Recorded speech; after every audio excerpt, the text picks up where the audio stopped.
your voice and reconnect from every stream.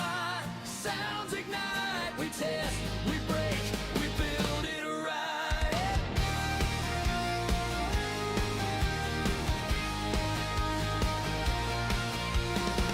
Tuesday lights up every feed.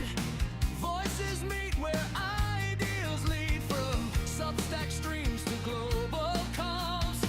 Creation echoes through the halls. We test, we tweak, we mix, we mend, and every tone becomes a friend. Welcome to the social sound check. Raise your voice and reconnect from every stream. Sounds ignite, we test, we break, we build it right.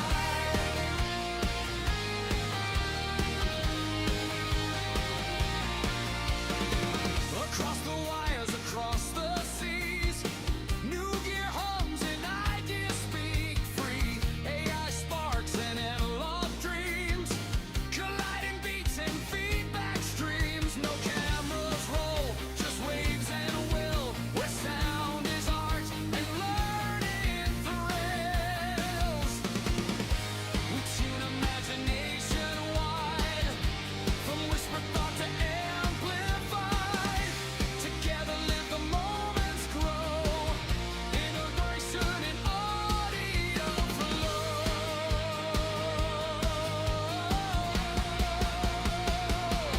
Welcome to the social sound check. Raise your voice and reconnect from every streamer. Sounds ignite, we test, we break, we build it right. Welcome to the social sound check.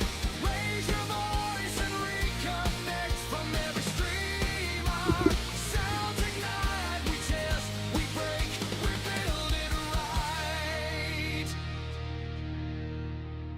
Hello, Keith Keller, Melbourne, Australia. And this is the Social Audio Soundcheck live from Melbourne, Australia. We're so far ahead that it's tomorrow. I don't yet have the football results from Saturday, but we did win on the weekend, so that's pretty cool. We're going to talk a lot about microphones today. We're going to talk a lot about microphone technique, and we're going to talk a lot about going multimodal. The idea that maybe writing a blog is not enough anymore. We've got to have images and YouTube videos and podcasts, and the world takes in information in multiple ways. So I'm going to help you get good sound on your content, whatever that is. We've got a lot of really cool discussions to have, but we'll start with the guests that are in the room. And I'm going to start with Jessica, who's doing a degree on this.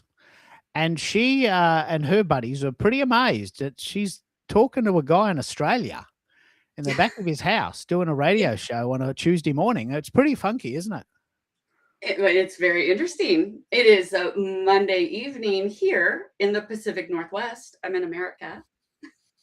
Yeah. So that's 5 p.m. for you, isn't it? Yeah. And we've got someone listening in from Manchester. So Australia, the US, and the UK, and that's just to begin with.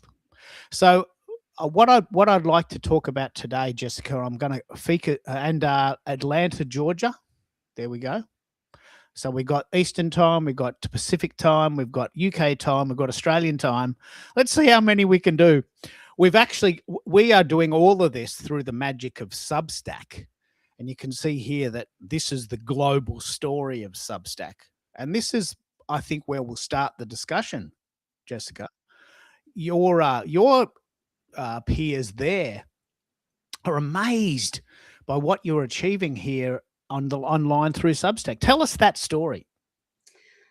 Well, what ended up so I'm at Pepperdine University getting my PhD in global leadership and change. And I've always been an advocate, and I've always tried to help people who voices can't be heard, use my privilege to help them be empowered.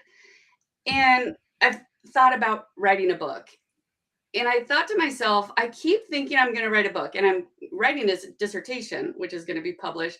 And I've never written publicly before. So I realized I'm a former teacher as well. And I'm like, that's a ridiculous jump for anybody to go from nothing to published.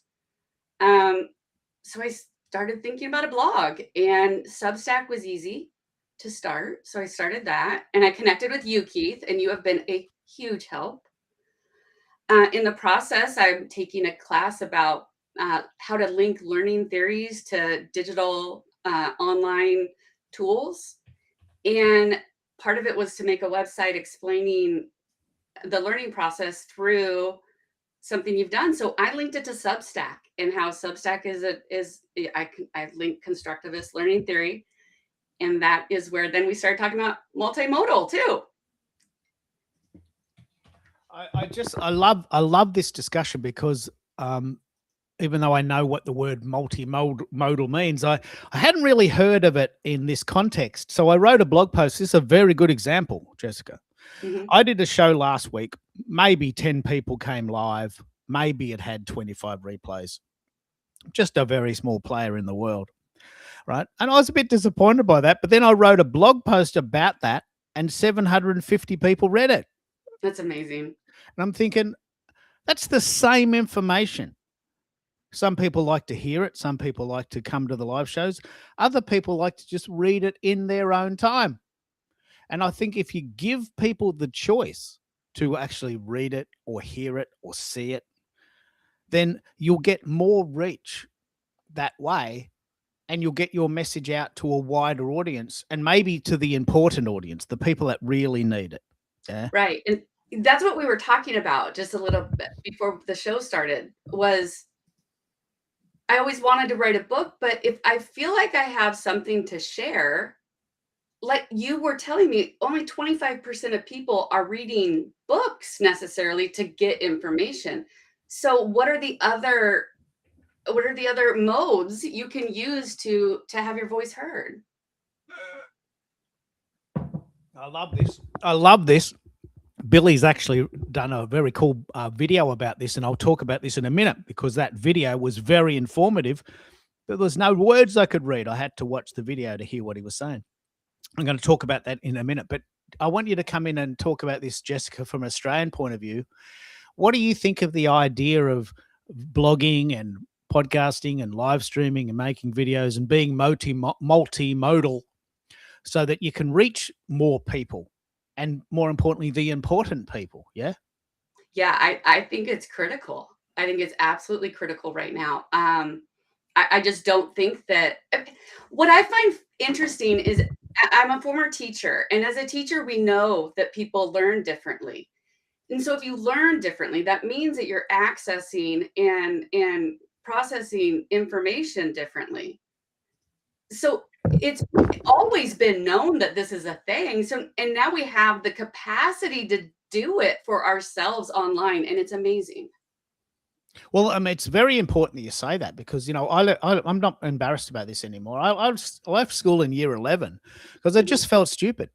Like I'm not stupid, but I just don't like reading these big bloody books.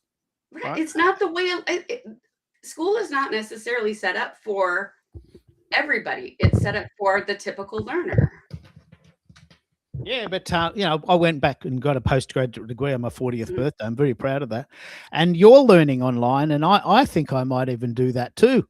And what I'm really fascinated by is you're doing a course, and your professor is excited about this application of what you're learning. Tell us a bit about that, because you're gonna talk in front of the class about this next week, aren't you? Yeah, we have to, like I said, we're having to build these websites. And so today I met with my instructor, just because honestly, I got like so excited and so like into connecting my work and what I was doing on Substack and the conversations you and I have been having. And all of a sudden I realized I don't know if I've completely missed the mark because this is actually an assignment, right? So I met with her to just say, hey, can we go through my website just to see if I hit it? And then I mentioned to her because I've shared it with you, Keith, and I've linked some of your information on the site. And I said, I'm actually going to be on a show with him. Actually, I'm meeting with her at 4. I'm like, at 5 o'clock, I'll be on a show with Keith. And she was like, wait, you're gonna be, I'm like, yeah, he's in Australia and I'm gonna go be on a show with him because he's helping me learn how to do all of this. She goes, you did all of this through this assignment? I go, yeah, and it's great. And she's like, can you share that story with class on Wednesday? So I have class Wednesday at 6, and I'll be sharing this whole experience, and maybe I'll even clip part of this show and share it in class. What I'll do is I'll give you some screenshots to share. That'd be great. Yeah, and we use a site called Restream. Mhm. But what about you, Katrina? What do you think about all this multimodal stuff? Like on the call, we've got people from the US. Lachelle is calling in or listening in from Atlanta. Jim is in Atlanta. They're both in the same town. Our friend Bez is in Atlanta, and we're in Australia. But look at what we're learning. It's multiplying our sort of reach, isn't it? Oh, incredibly so. And I think Jessica hit the nail on the head with it's critical now to be multimodal, if you like. So I've been running content for over 8 years in a digital marketing agency, and we've had to take into consideration literally what Jessica said, how people learn and how they absorb information and share content to suit that. So incredibly powerful. And if Substack can help us do that at a little bit of scale, then that's awesome as well. Yeah. Look, the Substack, I think it's the most exciting site I've personally been involved with since Twitter. When Twitter came out in 2008, I got it. I got it straight away within 2 seconds. I got it. And when I started to hear that Substack was going multimodal, because it was originally just for writers, when I realized that it was going multimodal, I'm going to write a song about that just because I can't say it. I'm going multimodal. I'm going multimodal. I've got a song swimming around in my head about this. Look at what we're doing.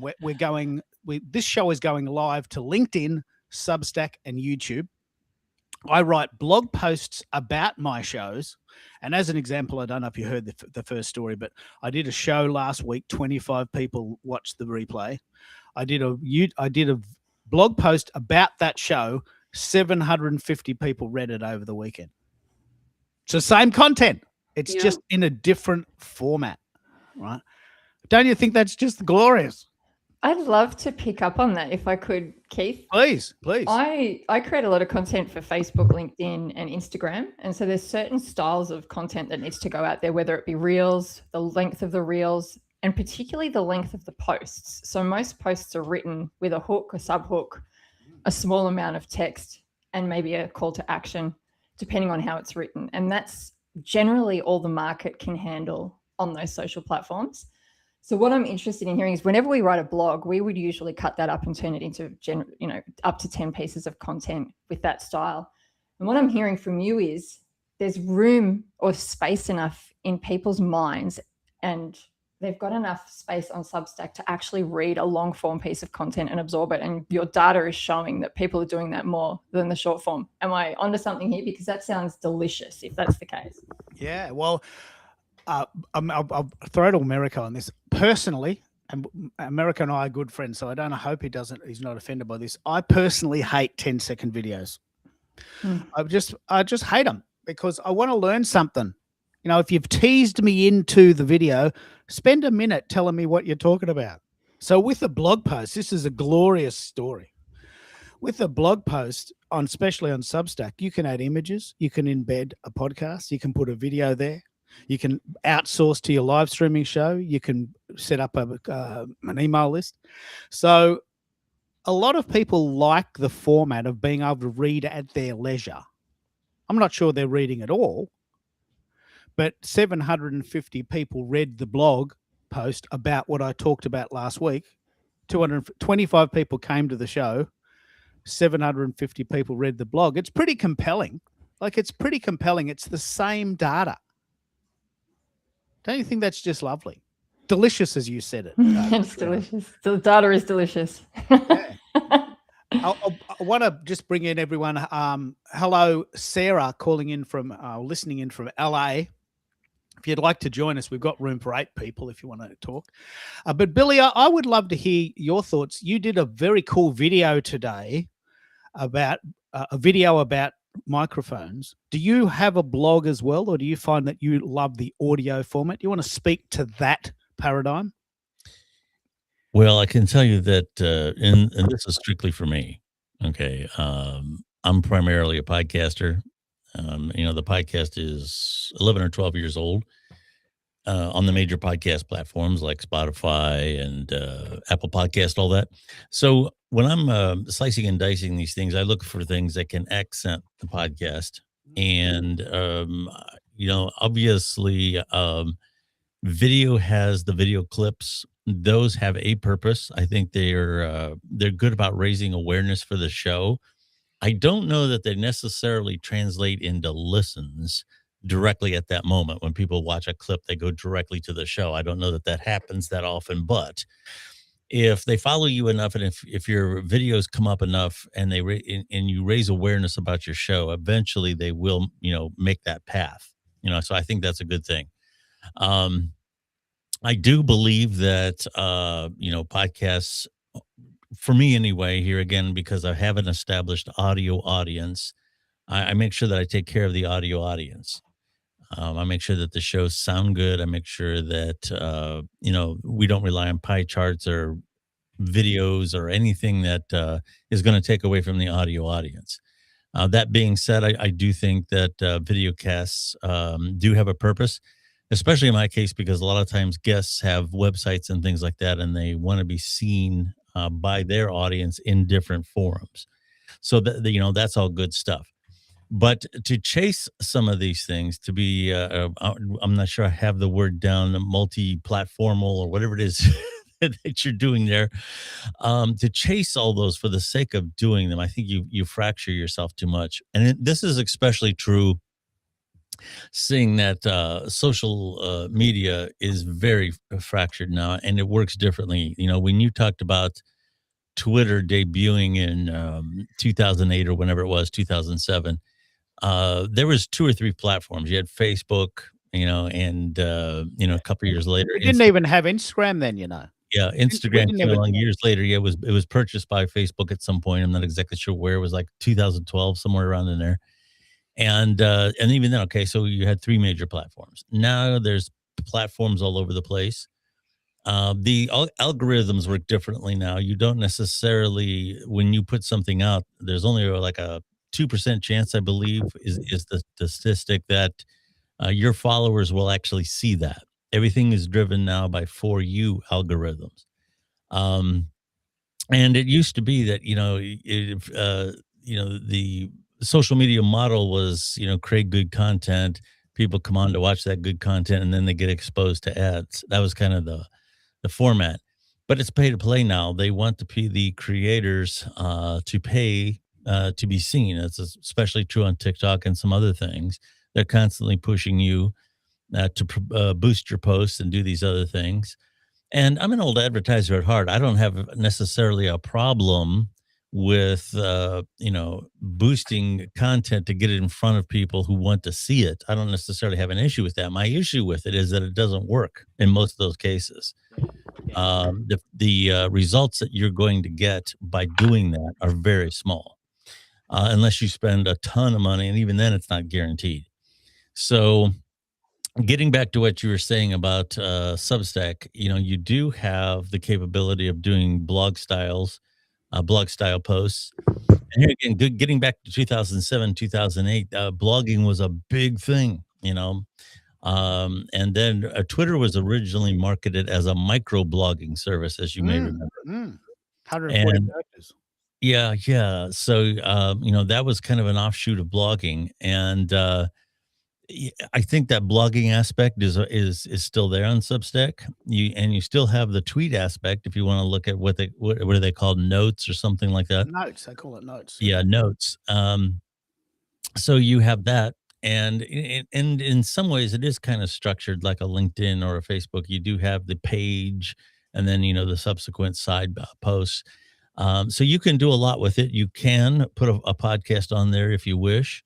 I really like the way the videos are embedded, and I really like the way if you if you do a little blurb about your podcast or whatever, and you put a link there, it generates a preview window underneath the post on Substack. I really, really like that. That really looks cool.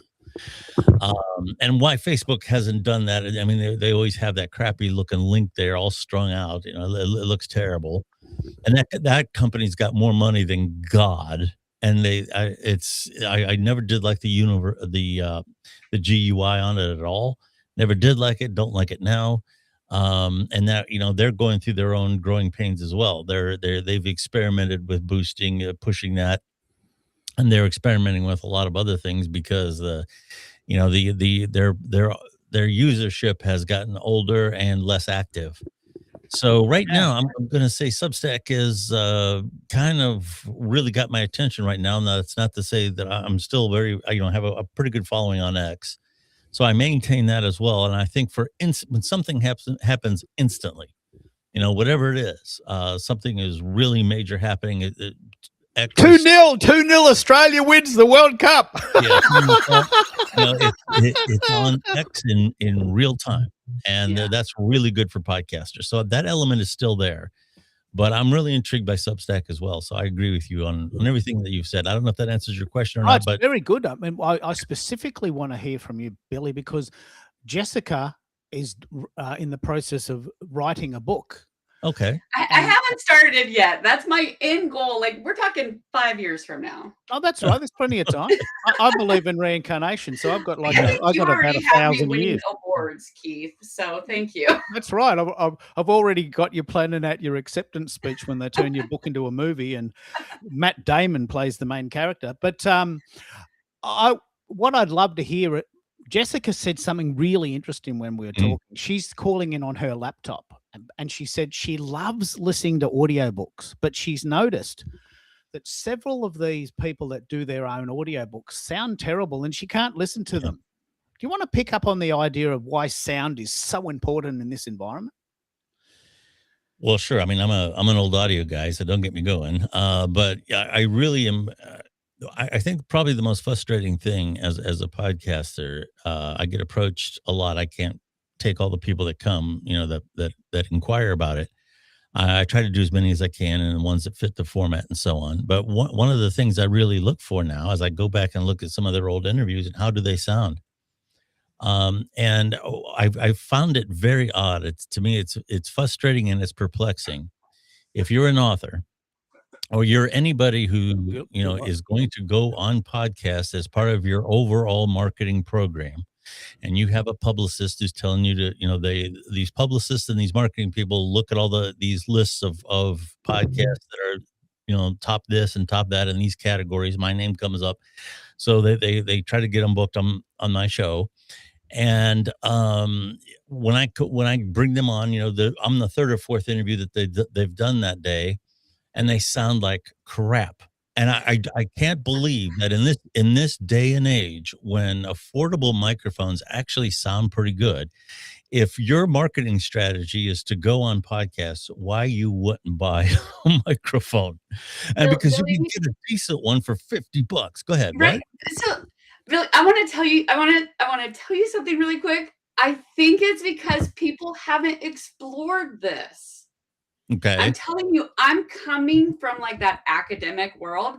I'm talking into my laptop right now.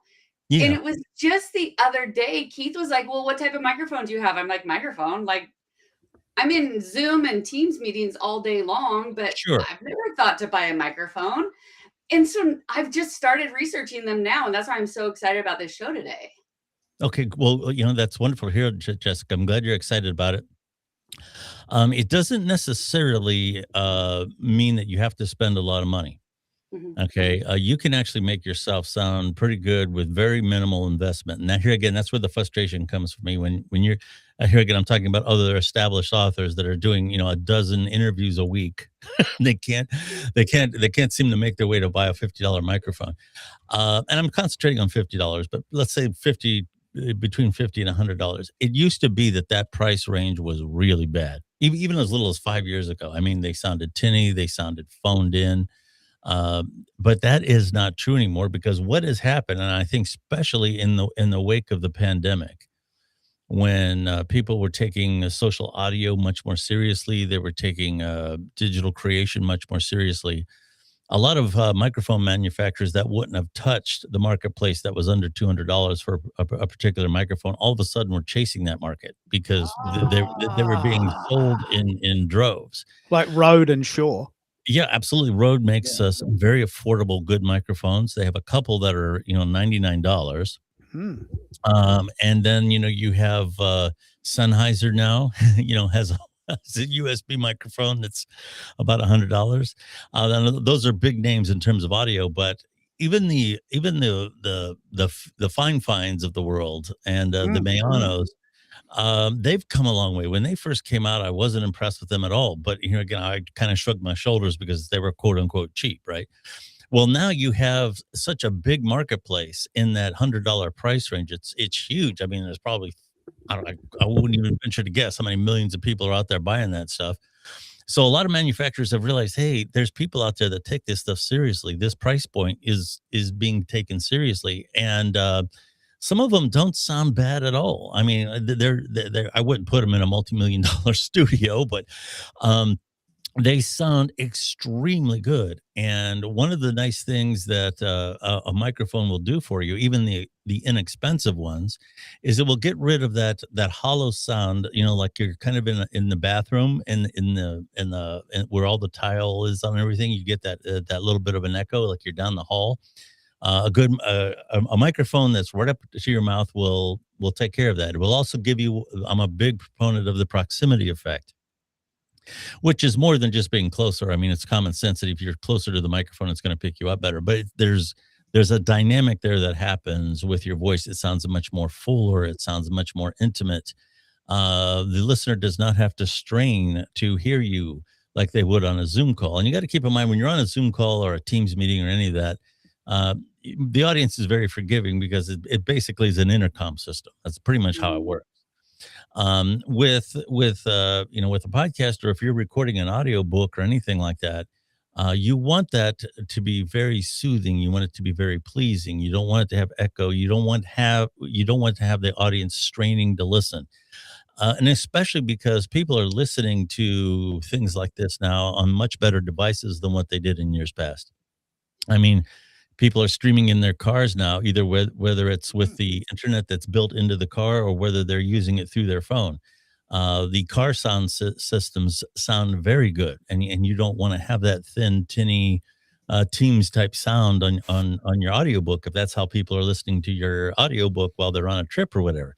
Mhm. The streaming devices in the home, Sonos is extremely good sounding. The Amazon units that people have that they stream audio on are very good. They sound very good for what they cost. I got to be honest. I mean, I'm an old audiophile. It's hard to believe that something. Let's pick up on this, Billy. Sure. Let's run the room on. Like I listen to music on a JBL Bluetooth speaker, Yeah. which looks like a hot dog. Yeah. It's Uh, kind of like the pill. The Beats had one called the pill. Yeah. Yeah, and it sounds bloody brilliant. And I've got a Spotify going through a Bluetooth speaker. Yeah. 10 years ago, we might have had vinyl going through a record player through some speakers the size of a car, Mhm. Mhm. and that might have cost you $1,000. You need to have a whole room set up for it. Now I've just got this little Bluetooth speaker I can pick up and put in the lounge room when I'm doing the vacuuming. And I would love to know what people do with their content, like how people consume it. Do you want to pick up on this, America? You do a lot of live streaming. You're playing around with your 10-second videos, but how do you consume content? And here we have a Canadian. So we've got America, we've got Australia, we've got Canada. Cyrus is there in Manchester. And we've got Sarah in LA, but who's a Brit living in LA. So this is a global story. This is just such a cool thing. Tell us what you're doing there, man, in the context of what we're talking about.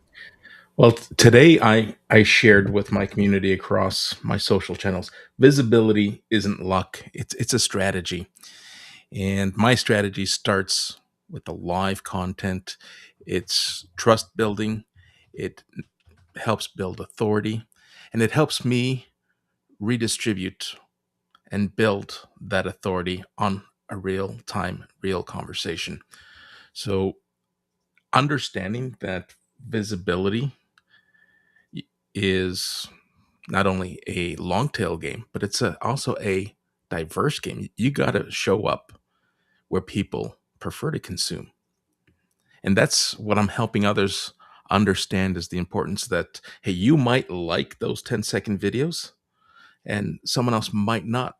But if I wasn't present in a short 10-second clip, I may not have piqued the curiosity of someone to want to go back to listen to the replay on demand, or might not capture someone's awareness to visit my website or visit my LinkedIn profile. So it's about captivating awareness and moving that awareness into consideration. And if I pigeonhole myself to exclusively having the live conversations, and whoever shows up, and then whoever doesn't, well, you missed it. And then I feel that I'm doing myself an injustice, and those who I work with an injustice, because today we understand that people consume content differently, but we also show up differently in searches. So when I'm searching what is Americo best known for, I now have created this diverse spectrum where my videos are coming up, my shorts are coming up, my articles are coming up. So I'm showing up in different formats, and the multiple formats are all resonating the same message, which is important for those who are trying to build this visibility strategy, because you don't want to be found for a multitude of reasons. I've spent some time the last couple of months going in and deleting articles and deleting stuff that no longer align with who I am today or what I want to be recognized for today. Because there's some old articles that are coming up that are no longer relevant. Bingo. If you want to pick up on this, Billy, we've been talking a lot about, and I'll give everyone a turn. That's part of the fun of doing a hosting gig. Everyone's got to get a turn. Americo jokingly said, this about a month ago, does Substack give you any kudos in the SEO world? Does it actually help? So he Googled Keith Keller. There's 185 Keith Kellers on LinkedIn. And he says, who is Keith Keller? Right? Let's just use you as an example. And I came up with, there's a lot of Keith Kellers in the world, but by far the most famous Keith Keller is a guy in Melbourne, Australia, who does, radio shows in the back of his house. Yeah. Oh, well, okay. That's cool. 1 out of 185. How much visibility does visibility play in your podcasting game? Do people want to be known? Do they want to just share these podcasts with their friends, or do they want to be found so that people can buy the book? Is podcasting a good strategy for that? Yeah, I want to be clear. I mean, I make a clear distinction between podcasts that are generated to, let's say, inform or entertain, and then make their money from that, which kind of is what I do. I mean, the book, I am tied into a booking agency, and I'm also, monetized in terms of advertising. That's probably the least, out of the two ways that I'm going to describe here, but that's probably not the most successful path in terms of doing, getting instant results. It's probably, and there's no such thing as instant results, but getting quick results, that's probably not the way to go. It took me 11 or 12 years to get here. And even still, I couldn't do nothing else but podcast. I couldn't do that. But one of the more reliable, practical things you can do with a podcast is develop your brand. And, if you have a hardware store, if you have a building company, whatever it may be, if you can establish yourself as an authority in that industry by putting good content out there, once people start to recognize that, they'll here again, they'll find a path to you. You won't necessarily have to sell it. And podcasting is only a component of that. I still believe if you have a business, that traditional advertising should not be poo-pooed, depending on what it is and where it is. And social media still plays a part in that. Now, I'm critical of social media right now because, for me anyway, and the people that I work with, other people who do podcasts, other people who do publishing and all that, the social media world is not getting the results that it once did, and for all the reasons I described earlier. It's too fractured. It's too pay to play. It's a lot of other things TikTok, I understand, just implemented their new system today, their new guidelines. I guess the new ownership has taken over today. So a lot of people that used to tell me they would get thousands of views on a video on TikTok now may only get a couple hundred, and sometimes not even that. And I was never big on TikTok. I mean, I was never one of those big creators on TikTok. So with that being said, I think that developing your brand is kind of where podcasting fits into the mix of using traditional advertising and still keeping your brand out there. And with the 10-second videos, what he said is kind of what I said earlier. It's the idea that people see that video and they associate that name with a certain type of content. It doesn't mean they're going to see the video and jump straight to whatever it is that you're doing. I think that's an unrealistic expectation. But over time, they start to associate you with a certain type of content. And when the time is right, when they run across your podcast or your product or whatever it is, that idea of, oh yeah, I've heard of this person, that is where the value is, because that makes them feel comfortable with listening to your show or going to your store or whatever it is. And that's what traditional advertising can still do. The old models of the 70s and 80s are gone. It used to be that you had a formula that you could do for radio where, X amount of dollars in this region and, per listens per this or that, and you would get so many people walking through your door. Those formulas are gone. They're never going to return. But what you can do with radio is not necessarily give a bunch of detailed advertisements, but just get your name heard. This is what I do. This is where I am. Would love to see you. That type of message, a 30-second thing. And over time, here again, when people decide, okay, if you have a hardware store and you're advertising the way I describe, when people do a search and they're looking for something, and they say, oh yeah, Keith's Hardware, I've heard of them. There's, and that will make them feel comfortable with taking the next step towards making a purchase. So all those things are part of our branding, and I think that they are worth it. However, be very careful not to get so sucked into it. If you have limited resources, like I'm a 1 or 2 person band here, I have a couple people that work with me, but we can't spend 40 hours a week on social media, because for one, you're not going to get the return, and number 2, it takes away from your primary product. So that's something you have to be very careful of. Oh, this is an extremely good point, Mike. I really do appreciate your comments, and I'm trying to fit them in as time allows, and that's pretty cool. He's listening on YouTube because he finds that much more reliable. You want to pick up on this, Katrina, the idea of spreading yourself too thin when you're actually trying to build a brand. It's important to build a brand, but you've also got to raise a family, get some exercise, eat, have some sleep, go out with your friends. And we've got to get a balance. How do you get your balance because I know you're very busy and you're doing a lot of this. How do you get the balance in the sort of world of social media versus real life?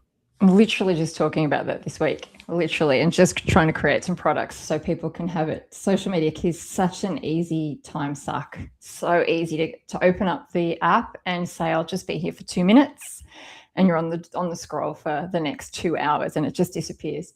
I often liken TikTok to a glass of wine and a beautiful fireplace. When you have that first sip of wine in front of the fireplace, and whatever you're going to do after that doesn't happen. It's kind of what TikTok can be. You disappear.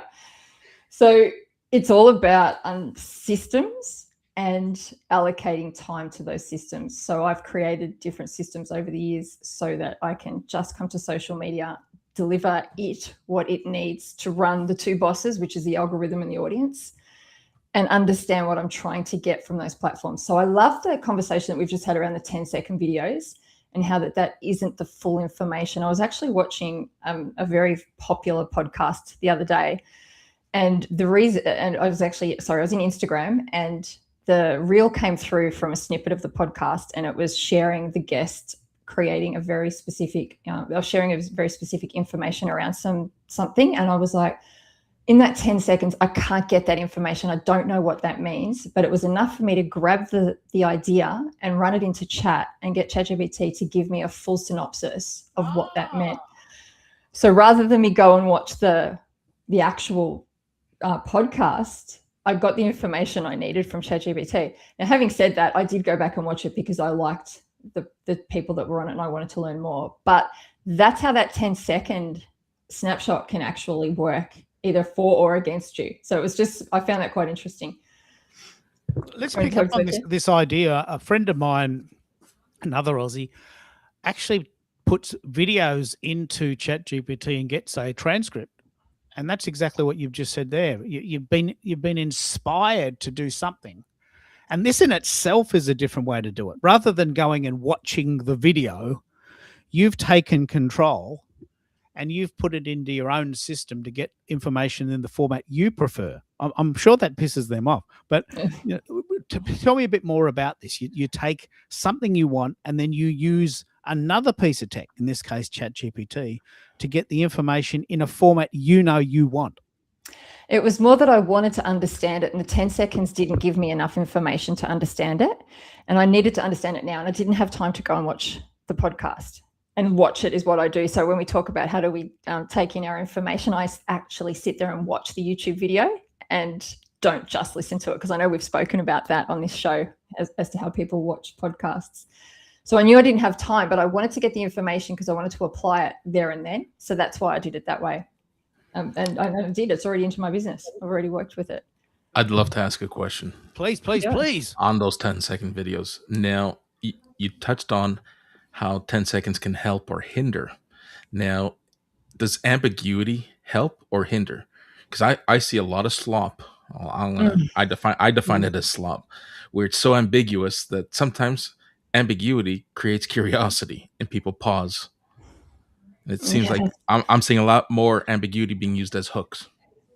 Such a good question. I think it always comes back to the strategy and what other content you've got to support it from an overall marketing strategy. So it's, what are you trying to achieve with that particular piece of content, and can you get it from traditional styles of copy on it, or, as you're saying, ambiguity? I'm not sure. I would always go with clarity. So I go with a strong hook that leads with either the pain or the result, and then a very brief, this is how I get it done, would you like it, for those 7 seconds. So you're trying to create curiosity that way. I don't know. Explain a little bit more. If you can give me an example, America, Sure. on an Absolutely.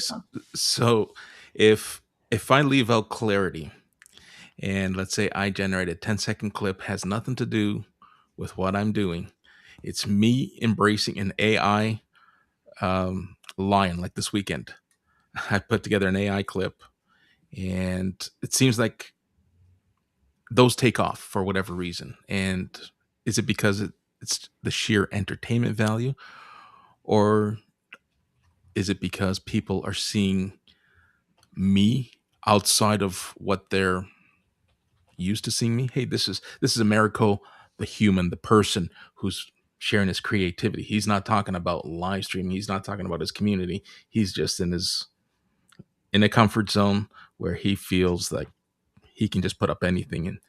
And those moments seem to attract a lot of, I would define vanity, because they do really well, but then I don't see any activity or views or actions that keep with the uptick in the short clip. I don't see that translating into additional website visits. It's pure entertainment is how I define it.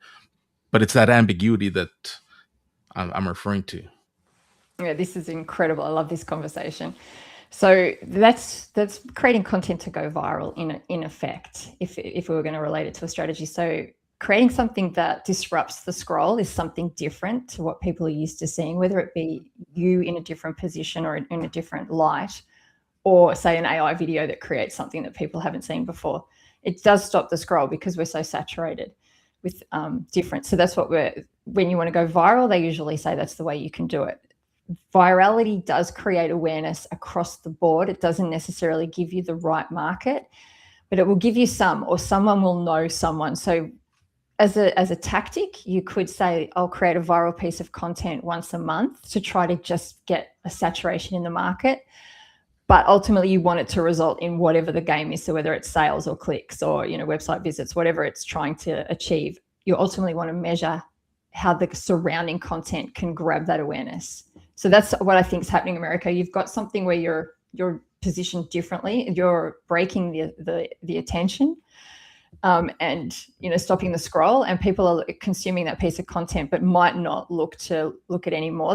They'll then go and look at other content that looks like that, and the algorithm will feed them that style of content. Does that help? Yeah, absolutely. There's another strategy that I use that I'm surprised Google hasn't throttled my feed, because it's hitting them in the revenue section.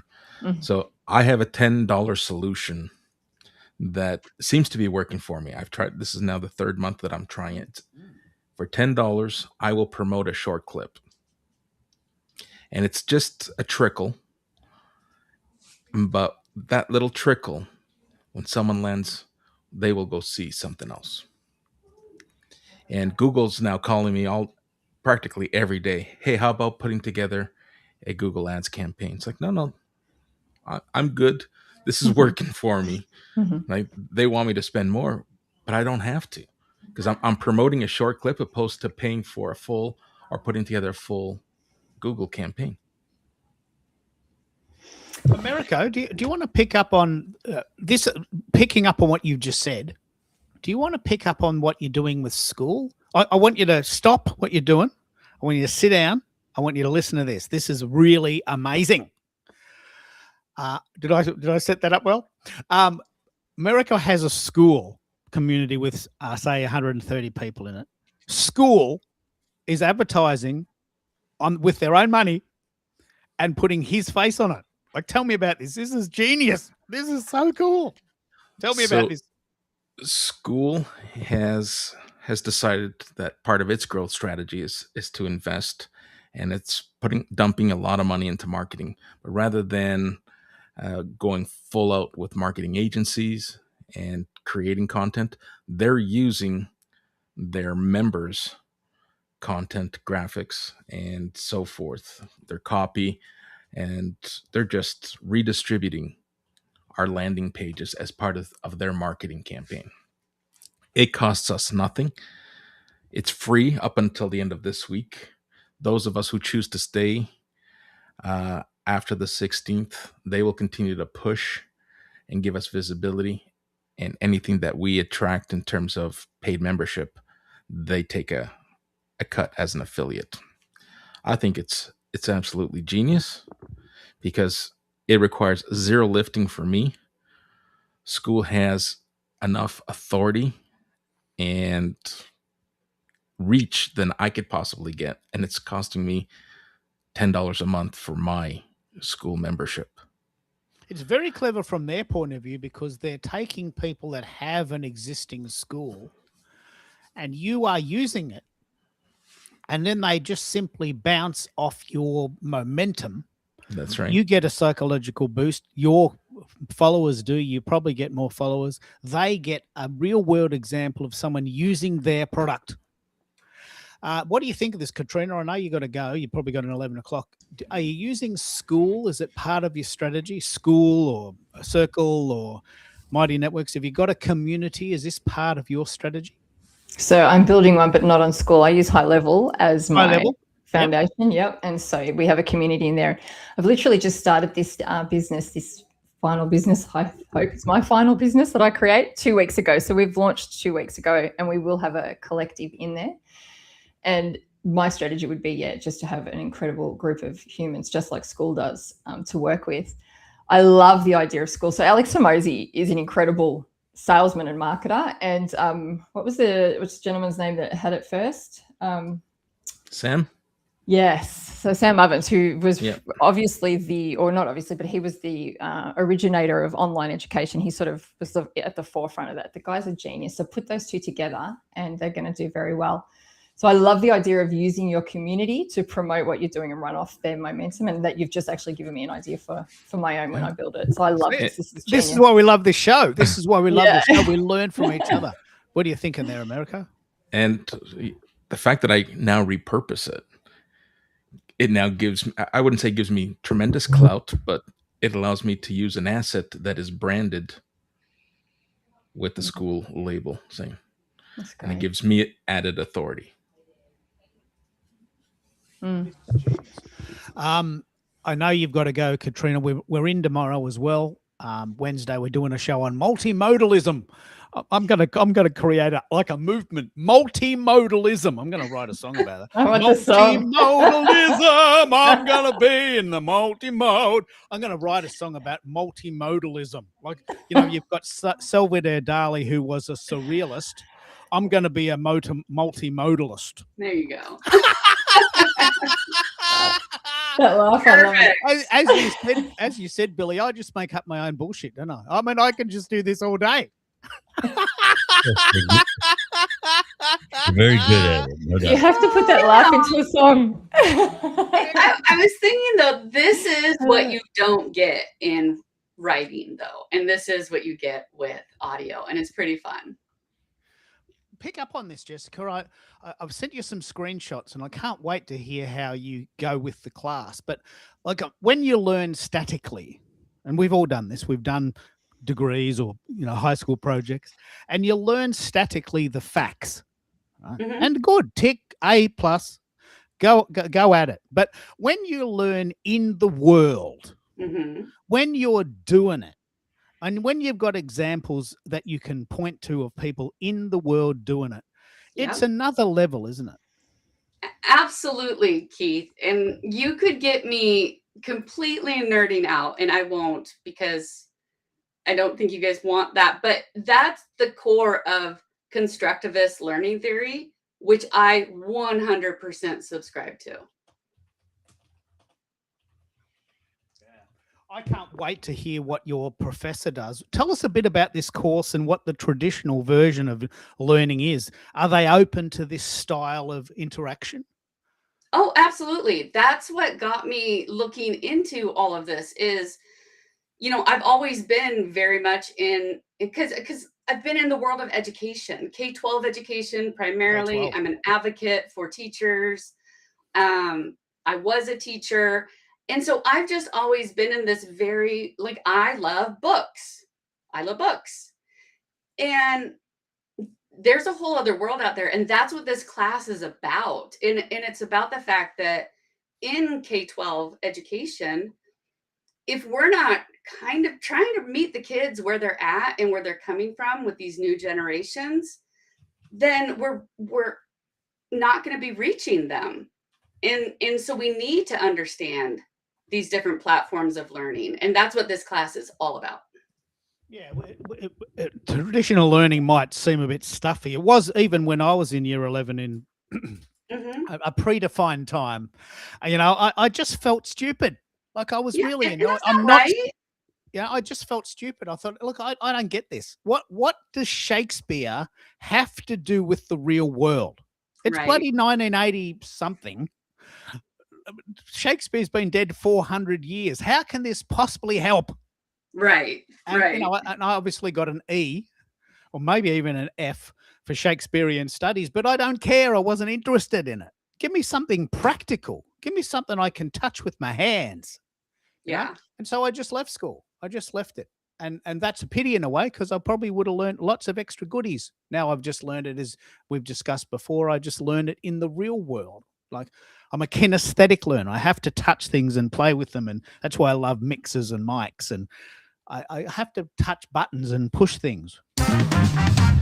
And now we have a word from our sponsor. I have to touch things and be in the world. And that's how I learned all of this. And you helped me with that, honestly, Keith, because you were one of the first people who sent me a direct message. And I was just like, yeah, any help you can give me. And you have been helping me tremendously. I love it. I love it. Now, we've had Katrina leave. It's the top of the hour. We've been going about an hour.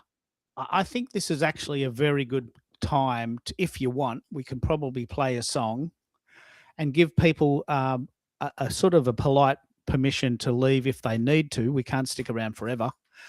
One of the things I love, and I know this is quite controversial, but I love AI, and I know it's hard to get your head around, but I created a song called Practical AI. AI is not very useful unless you can get your hands around it and do it, and it's bloody hard. So I wrote a song Practical AI, sort of a bit of an 80s vibe. See if you can remember who this sounds like. I'm still trying to remember. It sounds like a song I've heard before, but it isn't, which is creating a lot of copyright issues. But good chance to have a bit of a break. Go and get a cup of tea, walk around the block, and I'll see you in 2 minutes.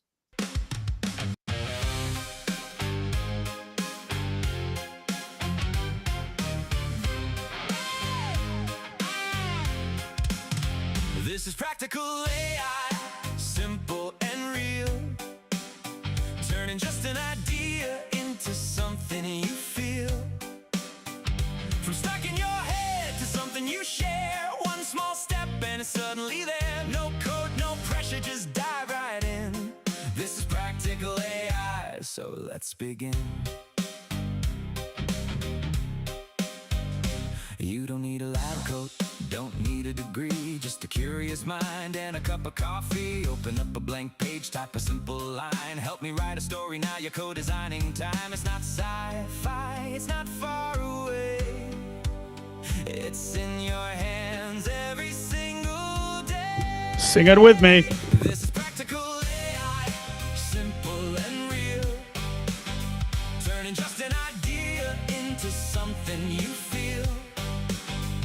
From stuck in your head to something you share. One small step and it's suddenly there. No code, no pressure, just dive right in. This is practical AI, so let's begin. Need a better headline, need to clean your notes, summarize a meeting or draft that post. It won't be perfect, but it'll get you close. Like a quiet collaborator who never says no. You steer the wheel, it helps you drive. It's not alive, but it amplifies.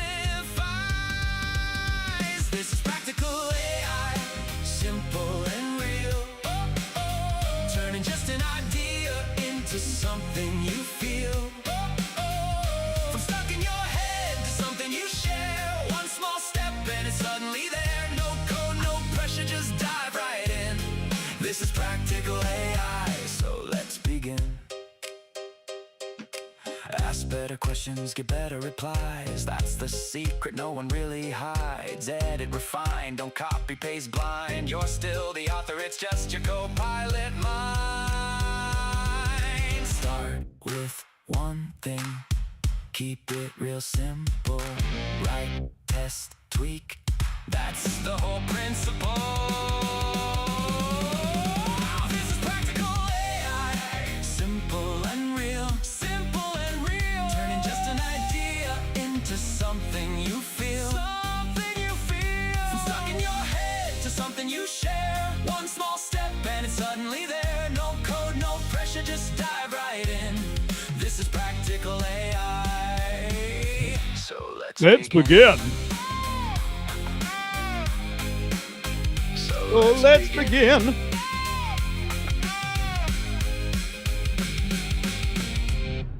What do you think of that, Jessica? I mean, have you ever heard of a DJ writing his own songs? How cool is that? I love it. I was just actually thinking my nephew is like a budding recording artist doing all of his stuff online. I was just talking to him yesterday and I was like thinking to myself, if I ever did a podcast, maybe he'd write my theme song. Yeah. Well, it's multimodalism, isn't it? Right. Yeah. So the song "Practical AI" is a concept that we can talk about. The words were very poignant, and they all made sense in the Mhm. context of the discussion we're having. We've got some new people. Cyrus is calling in from the UK. We are definitely going global now. So Cyrus, jump in. Tell us what you're doing. Do you use AI, and how do you use it if you do? We got you there, Cyrus. I think Cyrus has a Rode NT1, Jessica. So have a listen to his sound. This is a high-level mic from Rode, about $300. Okay. Have we got you there, Cyrus? What are you thinking? A mic inside a wine glass. That is a pretty cool image. But I think he might be having some issues. Billy, do you want to pick up on the Rode series? They're a sort of a higher level product, but why would you buy a better quality mic, if you're really serious about this stuff? What do you get for your money? Well, certainly, I personally believe that, the spoken word is an art form. And I take audio a little bit more seriously. I know a lot of creators are very happy just stripping the audio off of what amount to Zoom calls and calling it a podcast. I really think that in a lot of cases where people are doing videos, sometimes audio is a necessary evil. They worry so much about the set, they worry so much about the flowers in the background and how people are sitting, and almost the last thing they think of, oh yeah, well, I guess we gotta get them mic'd. We're vocal creatures, and being able to produce a good sound is, if you're an audio content creator, is kind of where it's at. It's kind of like asking a photographer, why do you need a better camera? That's what you do. That's what you're passionate about. And as you go up through the lines, what you do get is a lot more versatility in terms of where you put your money. Separates, you can, put the money into an actual microphone. Some people might want to put their money into a better interface. Some people might want to put some of that money into something like the Rodecaster, which gives you the ability to have an interface, but it also gives you the ability to record at DSP, all these other types of things. So you have a lot more versatility as you go up the lines of any manufacturing group. The one thing about Rode is they have done something that Apple has done, and they have done it very well, in that they have created an ecosystem with their products. Yep. The Rodecaster, for example, has presets for their mic line. It has the ability to use the camera microphones if you so choose, the wireless, the lapel mics and so forth. You have the ability to integrate that into their products. They're real good about, in my opinion, one of the things that they did with the Rodecaster that I really liked was they put more muscle in that processor than what was necessary at the time when it came out, so that it would be upgradable for new features and firmware updates and a lot of other things. So you didn't on one year get, the Rodecaster 2, and then, a year later it's the Rodecaster 3, and then a year after that it's the Rodecaster 4, all with these little changes. They made sure that their client base, that their audience base got a lot of value for some time with any number of series of upgrades with their Rodecaster unit, which here again all plays into a good marketing strategy, in that if you feel comfortable knowing that this item that you bought is going to be viable for a while, you're more apt to buy their microphones, you're more apt to buy, their processors and all the other stuff that goes with it. And they just have a great ecosystem. And that's what Apple has done. A lot of people have an Apple phone simply because they have a Mac, which integrates with it. You can do the AirDrop. You got a file. You don't have to connect any wires. Just bleep, it's right in your computer. And they've done a real good job of doing that. Let's pick up on Can this, you hear me, Billy. guys? I know that. There we go. Cyrus, are you using your NT1? What Hi. mic are you? Yes, I am. Hi, Keith. This is very, very cool. Jessica, what we're doing today, Cyrus, is we're talking a lot about microphones. And Yeah, there's a lot going yeah. on there for you. We're talking a lot about microphones today, Cyrus. And if you have a Rode NT1 plugged in, this is a very good example of how we can discern how these different microphones. These cost about $300, Jessica. So it's important that if you want to get one, you want it, because they're a pretty. Can you hear me, guys? We can, but you can't hear us, can you? Oh yeah, perfect. So good afternoon or good evening, good morning, wherever you guys are based. It's a pleasure to be here. This discussion is beautiful. I've been following it, and that's yet another success on your part, Keith. Well done for creating this platform. Isn't it great? Thanks so much. Isn't it great that we can talk all over the world? Jessica is doing an online course at a university talking about amazing this. And she's been asked by her professor to present to the class about this because her professor is just enamored by the idea that this person in the US is calling into this random radio show in Australia where a guy from Manchester, where at 3 a.m, has called in with his NT1. I mean, it's really the essence of the 2020s. It's the world we live in, isn't it? This is so cool. It's 2 a.m. here, and I've got to go to work early in the morning. But I'm too excited to sleep. I'm on Keith Geller's show, so. Could you tell us a bit about the NT1 and why you bought it? Because it's a bit of a spend. Mine is an NTA 2, and the NTA 1 is the one I had before this. And the reason I got it is back then, when back in the day when I was under the impression that microphone as it be all and end all everything. That was before I educated myself behind a proper preamp, really. So I've got a Pro Channel 2 by ART now, ART as they call it, Applied Research and Technology. It's one of the most successful brands in amplifiers and preamps, and it just changes your game and just elevates you to a whole new level that I didn't know existed.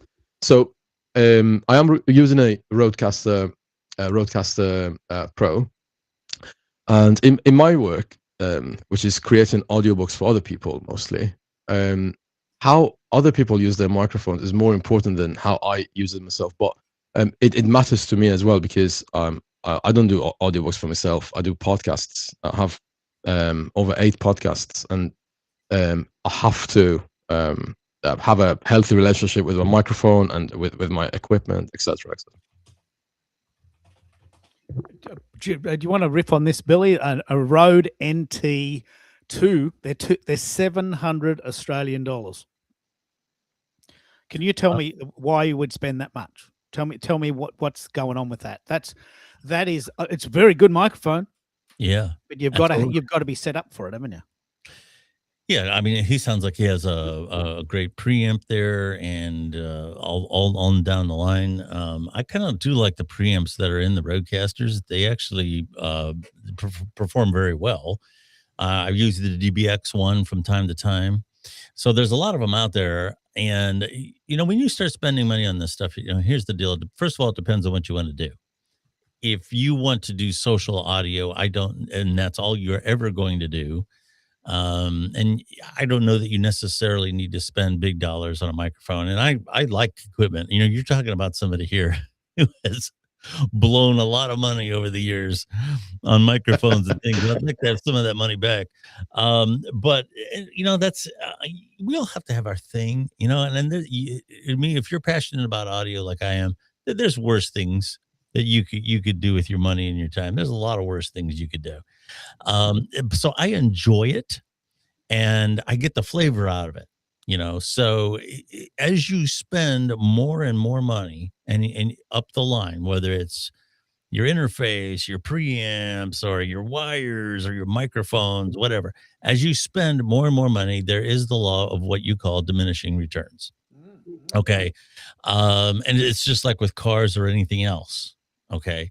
And the car will still get you from point A to B, for, in all practical purposes. Any car will do that as long as it's running properly.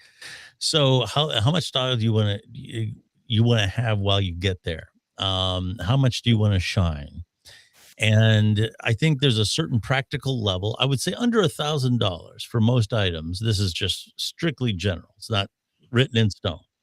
But for most microphones that are under $500, under $1,000, you will get noticeable improvements as you spend more money by $100 increments. So let's say you're comparing a $100 microphone with a $500 one, you will get, a noticeable clarity. The NT2 and the NT1 both, for being condenser microphones, have a very low noise floor, which is very, very unusual in that price range. You can get that noise floor if you spend a lot more money. Absolutely.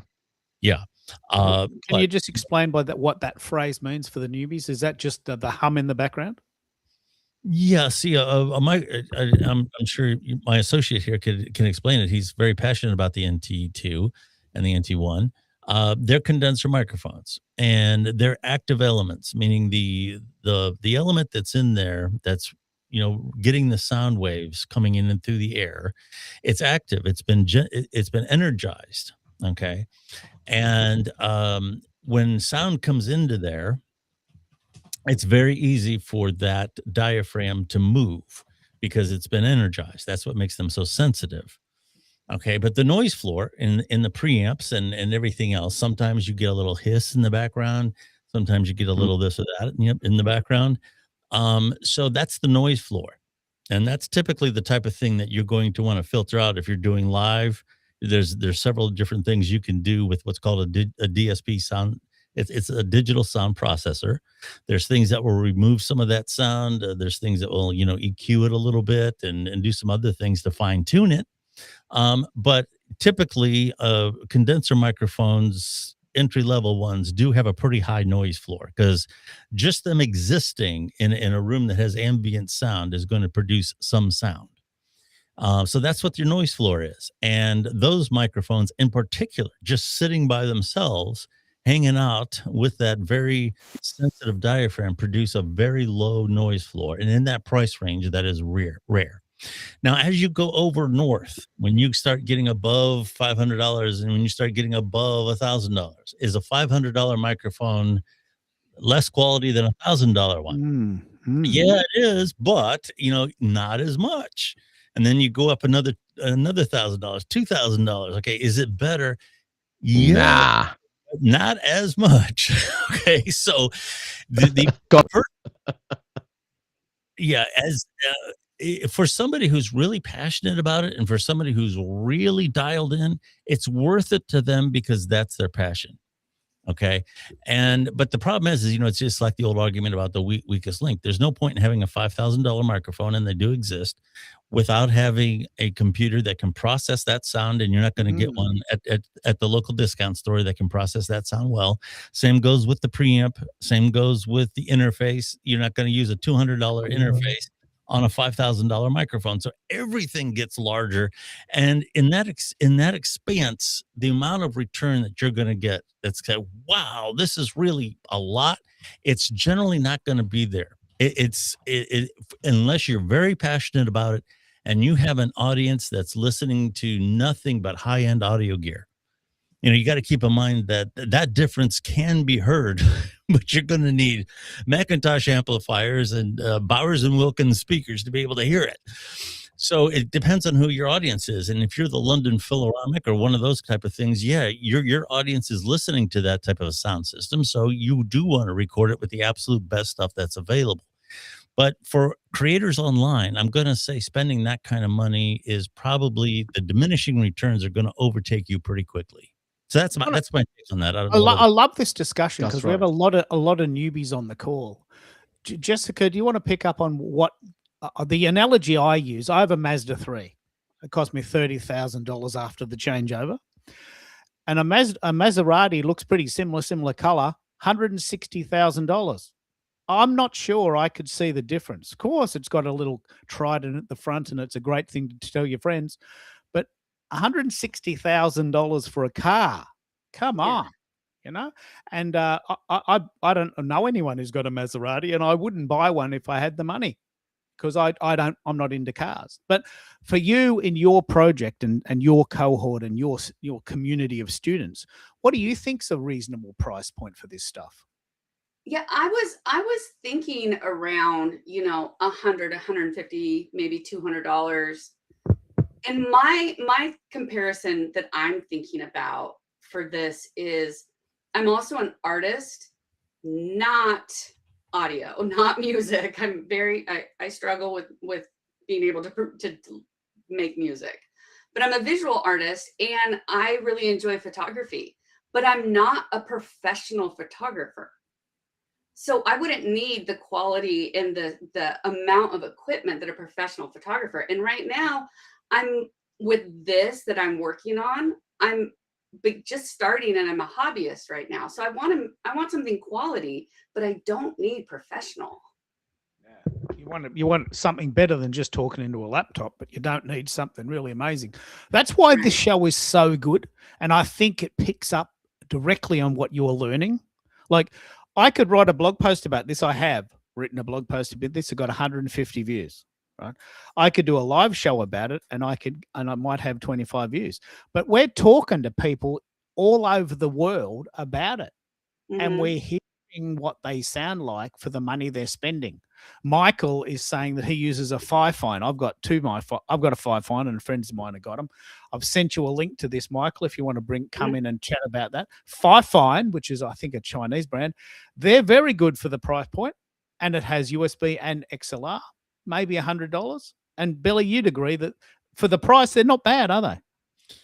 No, that's the phrase, for the price. They actually sound very good. And you know, getting back to what you were saying, no mic versus I forget who mentioned it, but you know, having a laptop mic and having no mic, and your choice used to be that or spend God knows what on a microphone, or otherwise entry level products were really bad. That's not true anymore. These $100 mics, Fifine, you know, they're just as the name implies, it's fine. Mayano, they have a wireless one. I think it's PT 200 or something like that. It's all over TikTok. It's kind of shaped and styled like a broadcast, quote unquote, broadcast microphone, but it's wireless and it goes right into your phone. So the type of receiver that you would normally have for a lavalier mic in your phone, you put into your phone, and you can like talk on TikTok with it or make videos for TikTok with this microphone, or you could potentially, you know, go into your computer with it, because you can use a USB microphone cable with it as well. So I think that one's like 70, 80, something like that. I don't know. You'd have to look it up, and it varies in what part of the world you're in. But we're not talking big dollars. And these things will give you a nice full stage of sound for most things that you want to do. For here again, not a lot of money. And if you're really serious about producing audio content, even if it's just the audio for your videos, it's well worth the investment. I think what you're saying there is really important, because I think these players in the market are starting to realize that the average person is not an audiophile, but they want to sound good. So the price point, probably about $100, is where our mind sits to say, look, I do need to spend some money, but I don't want to spend $500. I mean, it's just a mic. It's just a car. It's just a mixer. You know, we need something, but we don't want to break the bank. Yeah. And I think this is a very important conversation. I'll give everyone a turn. Americo, what do you think of the concepts, especially in the school community? Are you finding there's some resistance to buying tech, or is there an openness to it? And what would be their price point? The openness from the community isn't as prominent as I would anticipate. Mind you, we're still a very young community. I think what our community members are looking for is, how can I sound the best with what I have? Oh, And that's not a right. bad distinction. And that's a conversation that perhaps foundationally I may have stirred up, but you also hear it from other creators. You know, you got to start somewhere. Start where you are, and let's focus on making you sound your best with what you have. And for some people, it's their mobile phone. Others, it's their laptop. And incrementally, when people appreciate what their peers start sounding like, they then have a genuine interest in investing in themselves to want to sound better. I love what you're saying there, because what I said to Jessica, who came in about 10 to the hour, I said, I'm going to start with Jessica so that when she hears the replay, she can hear herself in June 2026 and have that as a reference point now. Okay, that's what I sound like. Oh, it's a bit harsh. It's a bit rough, because she's talking into a laptop. But before these conversations, she didn't know that. So there'll be something on this spectrum that she'll be able to represent her sound now. And then as she gets better, there's a reference point. And in a year's time, there's a Shinedown song about this. A lot can happen in a year. In 12 months' time, you'll be able to look back and say, "Hey, look at all this. Look at how far we've. This is why I do it. How far we've come." It's very important, Jessica, isn't it? It really is. And I'm already, I mean, I'm going to be buying a microphone. Like, it makes sense to me. I just hadn't thought about, like I said, I'm an artist. I think about visual stuff all the time. I hadn't really made that connection with how important the sound is. And so I absolutely am going to buy a microphone, and I'm excited I'm going to be gone for a couple weeks, but come back and be back on your show and see how it sounds. Jessica, when Before you and after. buy, There you sorry, go. There you go. Jessica, when you buy that, let's do an unboxing in the community, Okay. and we'll feature you and the mic that you bought On your school site. in our community. Yes. Okay, fantastic. Let's do it. Is that how Jessica came across us, America? She's part of your community. Yeah. No, she joined last week as a result of joining your show. Yeah. Oh, it's the reverse flow. She came to my show From and then this joined show, yours. I am like, while on this show, I'm like, oh, what's school? Joined it and followed, and now now I'll do an unboxing on your show. Let's pick up on this idea of communities. And Michael, if you want to join, please put your thumbnail on it. It's an audio only show. It's a specific type of show that I do where everyone just has their thumbnail. It gives everyone even ground. Let's have a chat about school versus Substack, or the various communities. You go first, Americo, and then we'll give everyone a turn. Tell me why you love school and how it compares to Substack, and why you chose school over the other choices. So foundationally, I chose school because they had a great entry price point. A hobby plan for $10 a month. You get to understand the dynamics of building a community. Yes, they front load their charges at 10%, so they take 10% of whatever you make with the slower plan. But you have the opportunity to switch as your community grows. But the story that I've been sharing with community is the fact that, while we understand social media platforms are all rented space and we're there for free for as long as we'd like to be, it wasn't giving me enough of a boost or a push. And I felt that, you know what? If I invested and started putting some skin in the game, so I invest in a paid community membership, I now have the responsibility, and it's incumbent upon me to try to get my return on my investment. So my effort, my time, and the energy spent trying to build this community has a financial repercussion. So if I decide I'm not doing anything, I'm going to take it easy, it's costing me money. Where if I was just uploading content into the LinkedIn's and YouTube's, which traditionally it doesn't cost you anything, nothing gained, nothing lost. You know what I'm saying? But the fact that the community now, I have skin in the game, I have a responsibility to my members, and I have a responsibility to myself to keep it going and keeping people engaged and keeping those who come in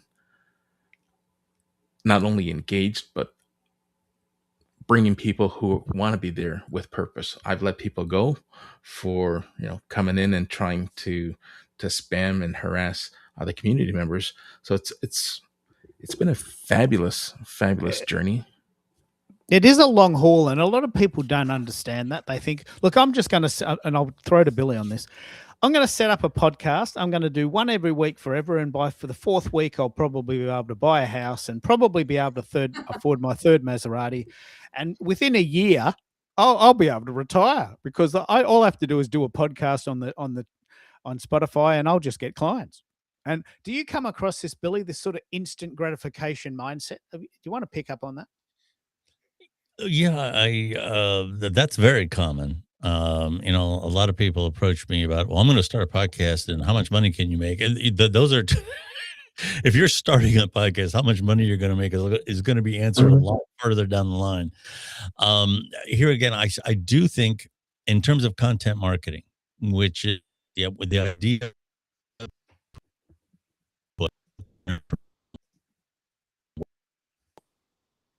podcast. If you're doing a podcast about your investment firm or whatever it is that you're doing, it's a great tool for that, but you will not get instant results from it. But, if you're a home builder and you only get one podcast listen a month, and that person happens to be somebody who contracts you to build a house, it was well worth it. And that's kind of how you have to do it. It has to be out there because people will search things out now. They always research things, especially for the larger the expense, they'll research it. So when they're looking for information, you want to be sure that you have a reservoir of information out there that people are going to find. And a podcast is an easy thing to consume. You don't have to sit down and listen to it. You can listen to it while you're doing pretty much anything. So it's a great tool for that, but it won't give you instant results. And here again, if you're going for the radio model, which is get a big audience and convert that into advertising dollars, that's going to take a while. And right now, the big guys are out there, the corporations. What typically happens with any type of medium, here's how it happens.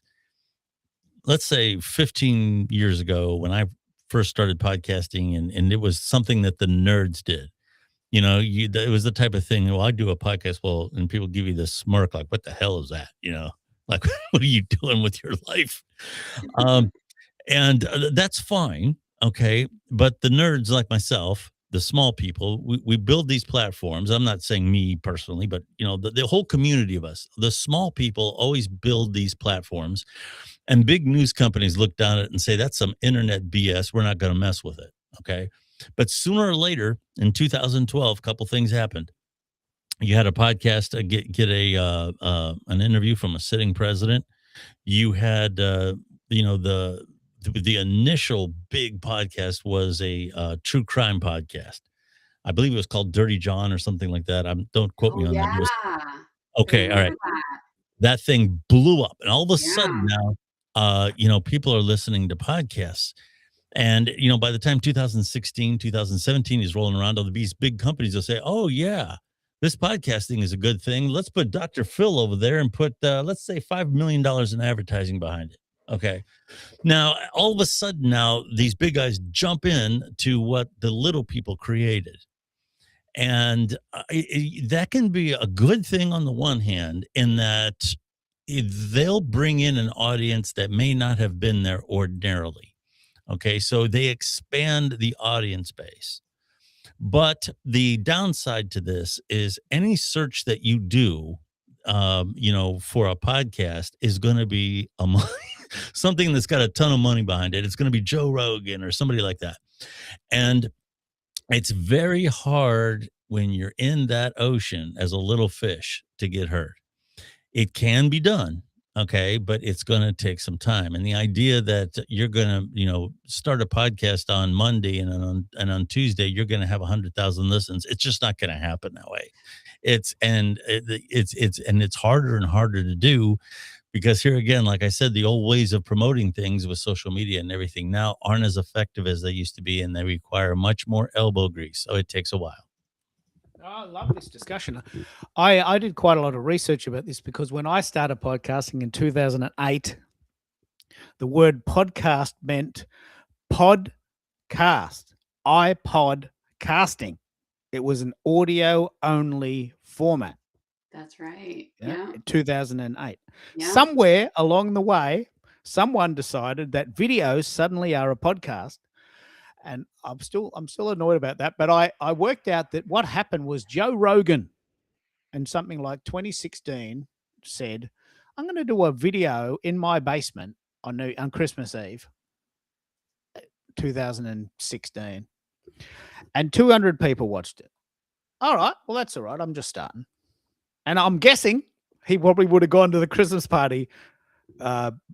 Billy would have gone to this Christmas party and he would have said, oh, look, I've started a podcast. He says, mate, what are you doing? Grab a beer. We're watching the game. What are you wasting your time sitting in the podcast talking to people? Right. I'm guessing that's what would have happened. Joe Rogan started a podcast 2026 or whenever it was, 2016.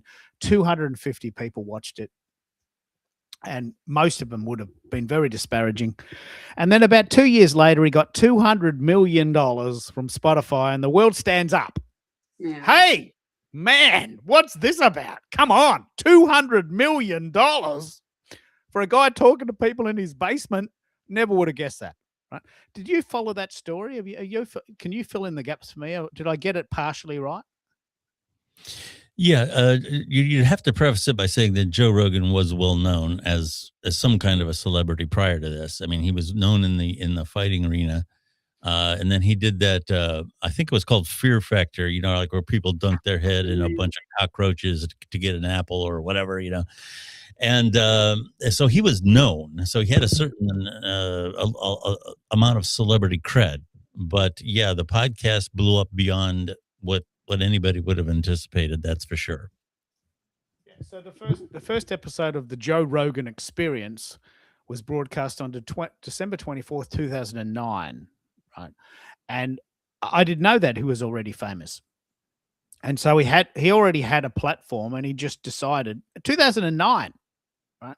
But let's pick up on this because, you know, Coke only sold 2 bottles of Coke in the first year. Well, it might have been 24, but the point is that we all start. And this is very important, Jessica, and people in your class too.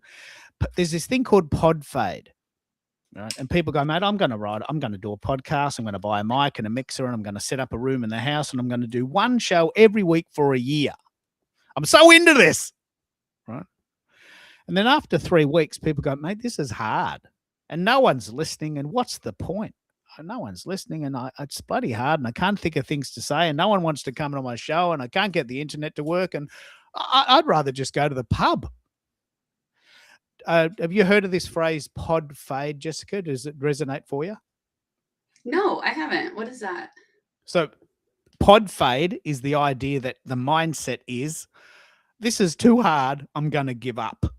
Very common. What do you think, Billy? Do you want to pick up on this? Yeah, that is true. Although I don't think that that's happening as much when podcasting, you know, was kind of like a fad there a couple of years ago. Everybody who did content marketing was telling all their clients, "Oh, you got to do a podcast. You got to do a podcast." And podcast isn't the only thing that's out there, okay, in terms of content marketing. And you did have that, you know, people. It didn't take long for people to realize that it was work. It wasn't just sitting there talking. And you know, a couple podcasts in, and you know, it's over. And I kind of think too that some of the stats that you hear about how many podcasts are out there, oh, there's so many million podcasts. I would be willing to bet that if you went through the list that's on Apple Podcast or any of those, I'm going to say a large percentage, I don't know about most, but a large percentage are podcasts that are dead. They're just sitting there. They've been dead for a long time. The active podcasts are the ones that are still huge, but they're the ones you're going to have to compete against. And I, you know, the stats are rising all the time in terms of the American public, in particular, but around the world, I'm sure. The amount of people that listen to podcasts either regularly or semi-regularly is growing all the time.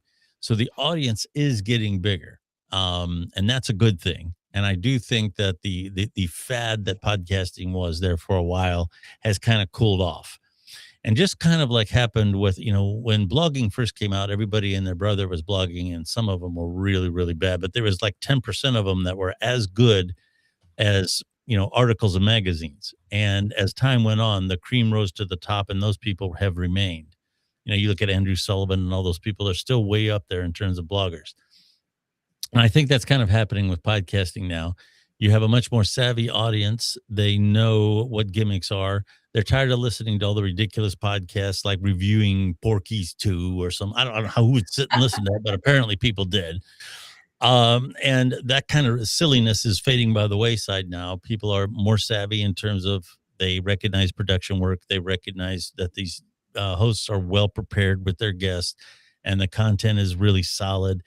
And you have a much more savvy guest that's listening to, as I mentioned earlier, on more sophisticated devices now than just mobile devices. So it's maturing now. That medium is starting to mature now. So all that is good in the big scheme of things, but it is a big field. And if you're looking for instant results, it's not going to happen. You have to go into it with the right mindset, or you'll end up with pod fade. You want to pick up on this, Miracle? I know for you, one of the big questions in your community is, how long is it going to take for me to make money?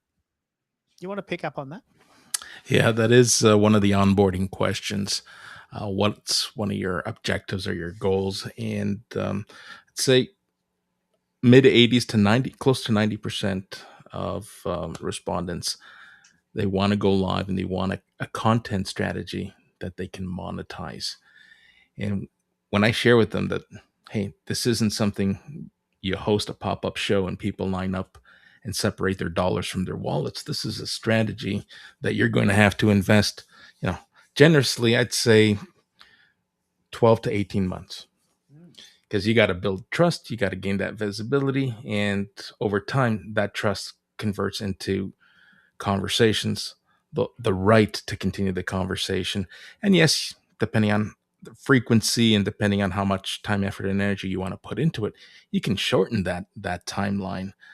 But everyone's under this impression that we have this magical solution. You go live, people show up, they ask questions, and maybe it's just an indication that, hey, I'm good at having the conversation on how effective it is. Yes, you can answer questions in real time, but doesn't mean that the questions you're answering today are going to translate into a sale today. They're going to translate into you improving and increasing your authority. It's going to get you trust credits, because when that person is ready to move or making a buying decision, they're going to remember the question you answered in real time, opposed to some short blurb that they read on someone's post or that they just browsed through as they were scrolling their feed. I love this discussion. I just love it. Billy, how does it relate to writers? And this is a very good one for today. Vanessa, in the next conceivable time period, will write a book. She'll probably do a podcast and go on podcasts about it. How do writers get people to buy their books? By going on podcasts? I'd love to hear that discussion. Sure, I'll try to keep it short. The cliff notes on this are pretty basic. First and foremost, when I do a lot with authors, a lot, and I think that they're getting a little bit more aware of what needs to be done. For a long time, they would want to come on and quote unquote talk about their book, which sounds like something you should do. I should come on the podcast and talk about my book. Okay. But the problem with that is when you want to start reading passages out of it and everything, it really shuts down the communication. People don't connect with that. Ernest Hemingway is a brand as much as he is a person. And when you're an author, you are a brand, you are the product.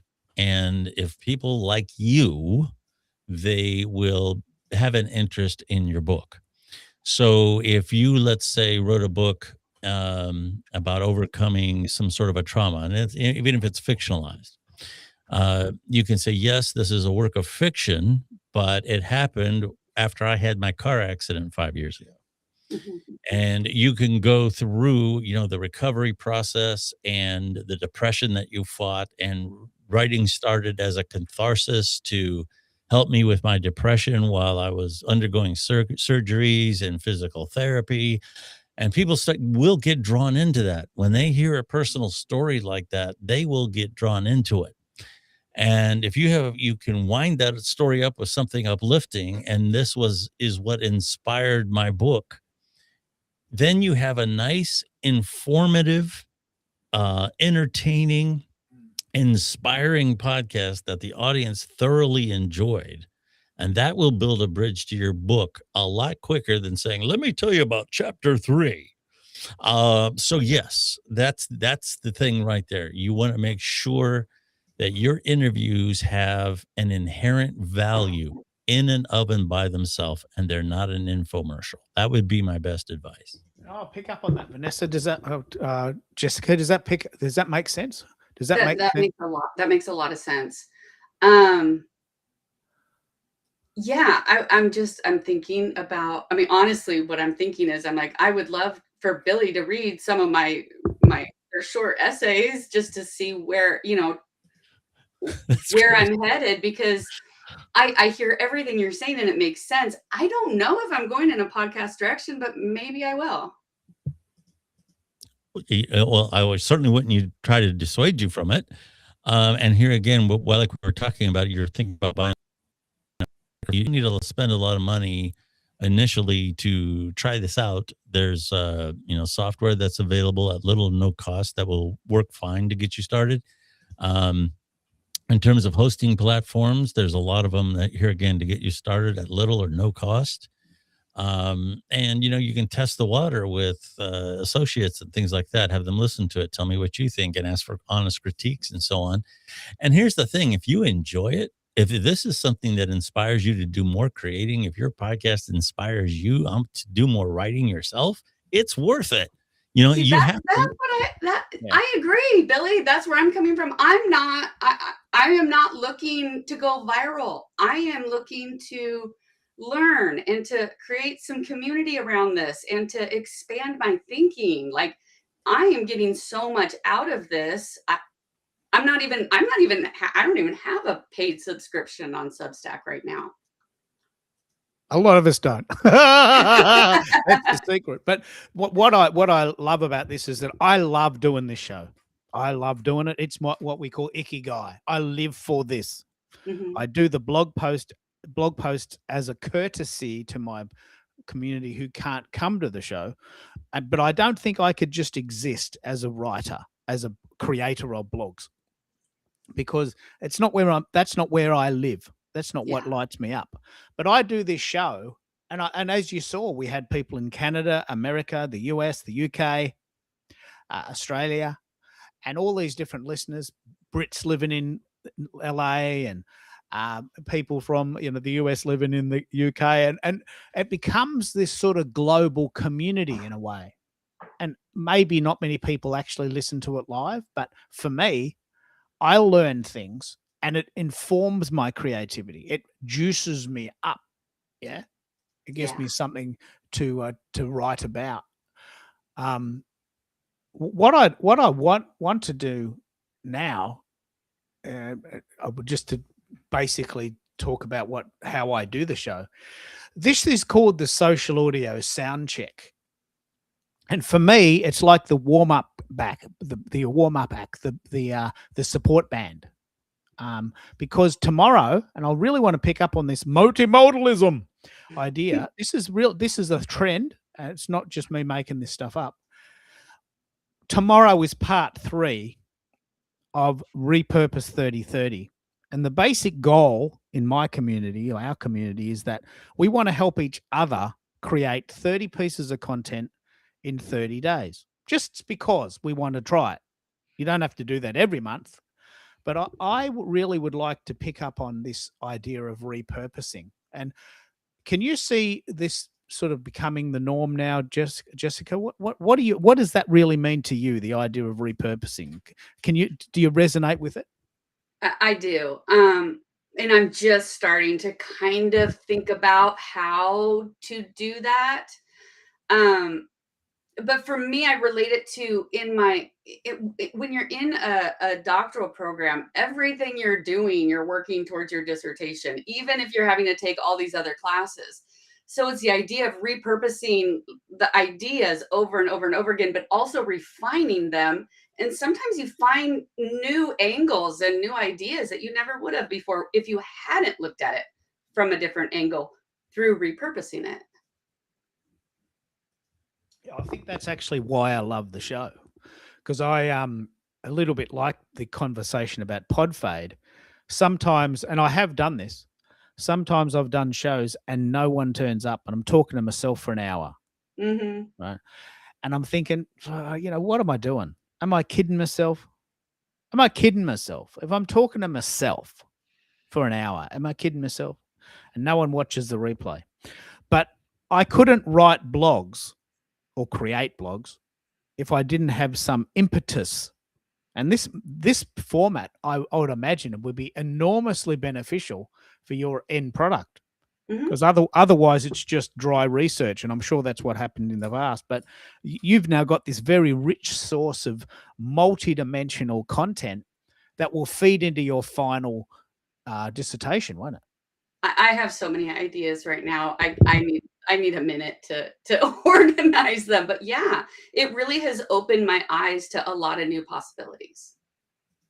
And Billy, do you have time or interest in blogging about what you talk about, or do you do a sort of a tag team with someone who writes, or when your guests come on the show, do they write blog posts about the interview? How does the repurposing work in the podcasting world?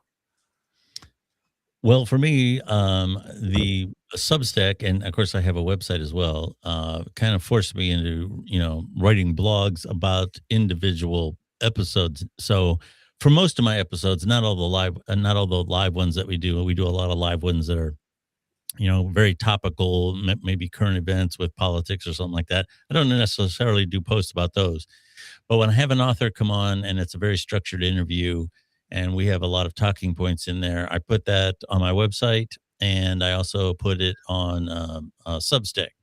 Now, what I will do is I will take the transcript of the podcast, which I have software that generates that, and then I do cheat a little bit. I have AI bring out the main talking points of the conversation, which might be a half hour, 45 minutes long.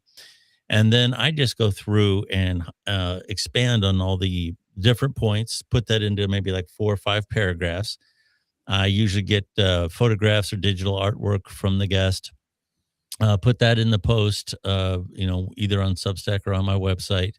And quite frankly, I did that very mechanically for about 2 years. I didn't think much about my website. I just always did it. And all of a sudden I started looking at my stats, and I just got kind of some sort of a notice from WordPress that I'm in a different category now, because I have viewers from over 50 countries. Oh, wow. And I was like, that's news to me. And I'll tell you what, this blew me away last month. I have no idea why this is. The United States by far is where my biggest listenership is. But last month, Vietnam was number 2. And Wow. I have no idea why, That unless is so interesting. I have no idea why, because I'm very happy about it. I'm happy for a listener anywhere, but I don't understand what it is about Vietnam that has raised awareness about my podcast. That's just, because it wasn't even on my radar. I Sure. expect them from the United Kingdom and a few other places, but Vietnam, and another one is Iraq. Another one, that's another one. That's, Wow. Yeah. You want to pick up on that, Jessica? We are living now in a multi. That's definitely my homework. I'm going to write a song. Multimodalism. I'm going to try and see if I can. Anyway, do you want to pick up on this? The idea that a guy in Dayton, Ohio, with the cool radio voice, is now listened to in Vietnam. I mean, it speaks volumes about what we're doing, doesn't it? Well, and it really highlights that the world's changing. I'm a Gen Xer, and like I said, I love books. I'm in that world, and this is such an interesting development in like the formation of communities, because what was it about Billy's show that really spoke to people in Korea? it was Vietnam. Yeah. Oh, Absolutely. Vietnam. Yeah. I'm so sorry. Oh, I'm so That's sorry. okay. Do you have any idea? Have you gotten any No. feedback from any of the listeners, or? No, the only thing that I can think of, there's another podcaster. Her name is Sam. She's got a podcast called Tales, the Jaded Podcast. Okay, and she and I did a joint podcast together. It was about current events about 4 or 5 weeks ago. And in the wake of that, she and I don't know, maybe it was because of the current events that we covered, that people in Vietnam were interested in it, because it was about politics and some certain things going on with the United States government. But she and I had a ton of listens, both from Vietnam. And since then, she and I both have had a dramatic increase in our listeners from Vietnam, and neither one of us know why. So I don't know. I hope that I get to talk to you again. I would love to hear an update in like 6 months and see if the trend Okay. continues. Let's Well, you pick can up on find me that. on LinkedIn if we're not connected already. I'm a data nerd too. So I'm like, Okay. ooh, let's see what the trend is and what does that say? Let's Yes. pick up on this. This is why I love Stack fundamentally. You can find this out at Dashboard Stats Audience. And please let me know if you want to know more about this. So Substack is fundamentally, I'll bring you in a minute, Michelle, I got you there. Substack is fundamentally a global community, but obviously it's a little bit primarily the US. So there is my stats, 34 states, the US, 32 countries. Now, my goal is to make it 34 countries and 36 states. Now, as a little bit of fun, and please help me with this, I have decided that I'm going to paint this map orange.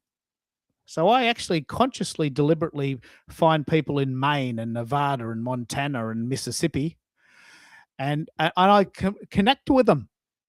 And this is a sort of a global paradigm. And, you know, I have my number one, when my number 5 country is India. Right. So you're right, Jessica. The world is changing. You can do stats for this on your side and present it to the class. And so 34 states of the US and 32 countries in the world listen to my show and read my blog posts. Now, that is bloody brilliant. And you know what, Keith? You're not, if you are actually being like strategic about going after the states that have no orange, you're not just a radio host, you're also clearly an organizer. That's my like professional job. So that's great that you're doing that. I love that strategy, and I might just go like try to see what I can do, even though I'm just starting. let's do this today.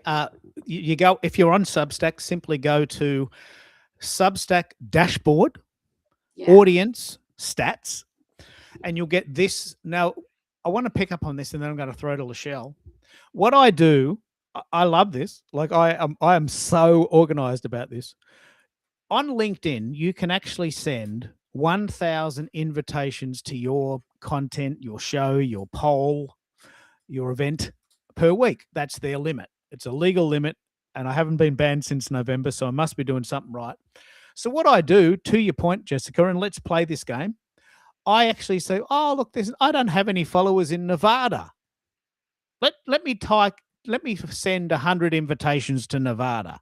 There's 2 towns there, Las Vegas and Reno, big ones that I've heard of.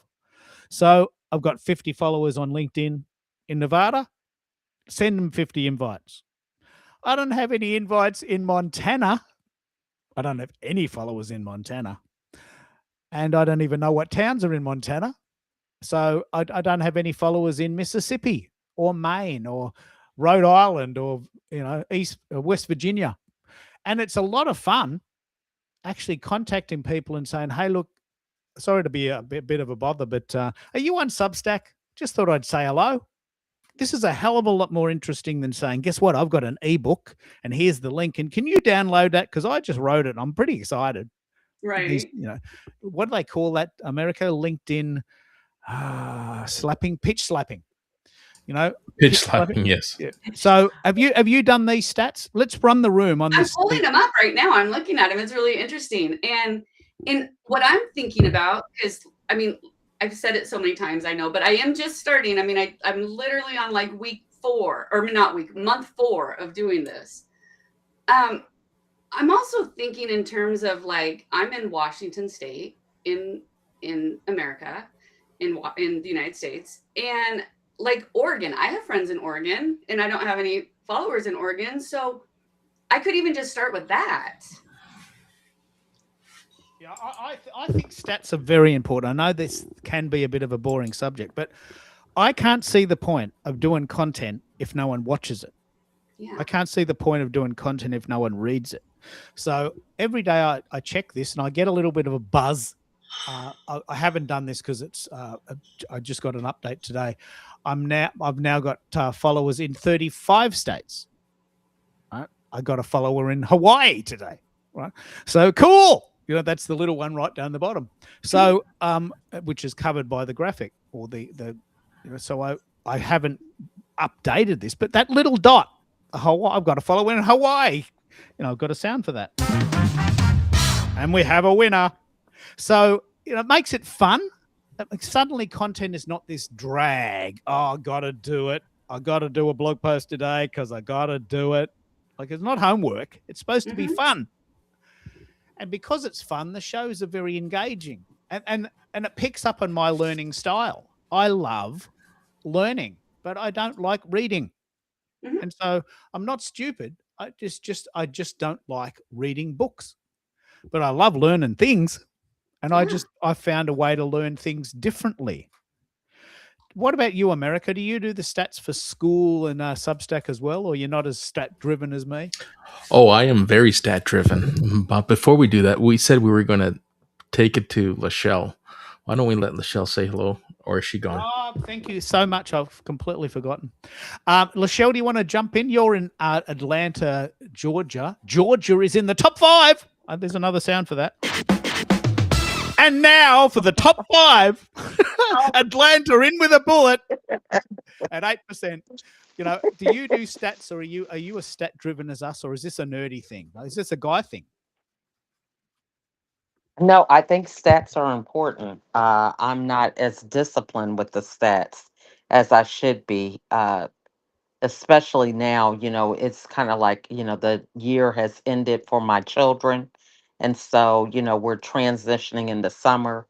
So just kind of closing that chapter and transitioning into summer is a good time for me to kind of really examine a lot of the stats and figure out, what's my next objective for the end of the year, because I do a Christmas in July campaign. So I have an event, for July and uh, with the Christmas theme. And right now I'm planning that out. And when I do that event, I map out the rest of the year for promotions, events, and everything to kind of be in alignment with that Christmas Well, you theme. might be fascinated to know that Christmas in July actually feels like Christmas for us because it's bloody cold. True. Like, Yeah. And you guys have so opposite tomorrow, weather, yes. actually this Sunday is Absolutely. the shortest day. It's the winter solstice on Sunday. That's why they call it Down Under. Wow. It's going to be dark at 5:07 p.m. Wow. Wow. My wife hasn't even got Yeah. home from work. It's pitch black. She's walking home in the hail and the rain. So Yeah. Christmas in July actually feels like a white Christmas for us because it's bloody cold. But I think stats are fun. I think, this idea of mapping out and painting the world orange. I got a follower in Oklahoma the other day. 24 hours from Tulsa. I picked these, these mythical lands that I've never heard of or never been to. The Gene Pitney song, 1957. Okay, Keith, I'm going to have to make a sound clip of this because one of my fellow students in my cohort is from Oklahoma. Ah, okay. And it's a mythical place. She is going to love it. I'm going to share this with her. Okay. Do you want me to sing the Gene Pitney song or the Okie from the Skokie version? Oh, no. So she's an Okie. Yeah. Yeah. So that becomes something really interesting. Like I live in Melbourne where there's 6 million people here. I could go out any day of the week and bump into 100 people and I could probably make it up. You can guess that I could probably walk into a crowd and talk to people. It's a bit of a unique, well, it's not unique, but it's a weird skill to have. Just walk into a crowd of people and just pick someone and say, "Hey, how you doing? What's that you got there?" And I seem to be able to make it up. Right? I've done this before. But when you're online and you've got a Brit living in LA or Georgia in the top 5 or, Billy having shows in Vietnam, the conversations are richer. They're more interesting, I think. They're more global, more universal. Yeah. And I think this is ultimately where content is going. And this may even be where radio is going. What do you think, Billy? I'm putting words in your mouth now, but do you think radio still exists? This is a big story. I haven't listened to the radio in 20 years. I've got to be honest. I haven't listened to the radio in 20 years. Oh yeah, let me just briefly talk about this. I do have to say, 10 o'clock. I got to Gotta jump, go. but Yep, I no want to worries. make sure everybody. I say goodbye to everyone. Let me try to answer this for you as best I can. I think that radio is still alive, but it's not what it used to be. When I first started driving around what were called half tracks, Keith probably knows what those are.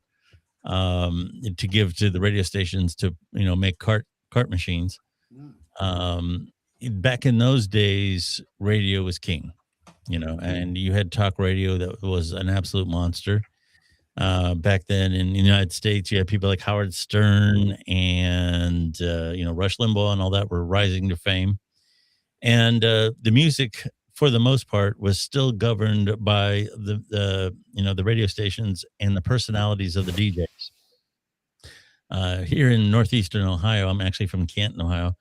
There was a couple of them that I worked with and around that were just making huge amounts of money.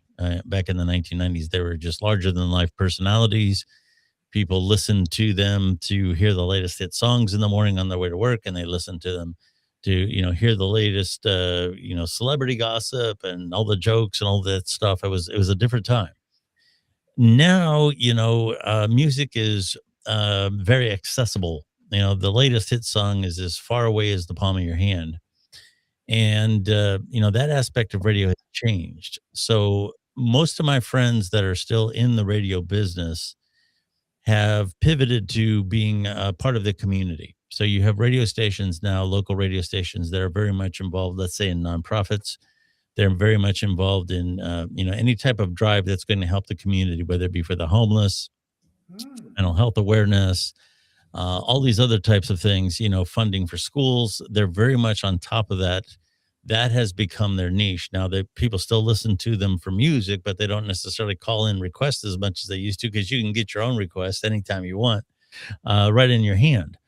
And so advertising has changed in that regard as well. I don't know that you will get instant results from radio as much as you'll get instant results from anywhere.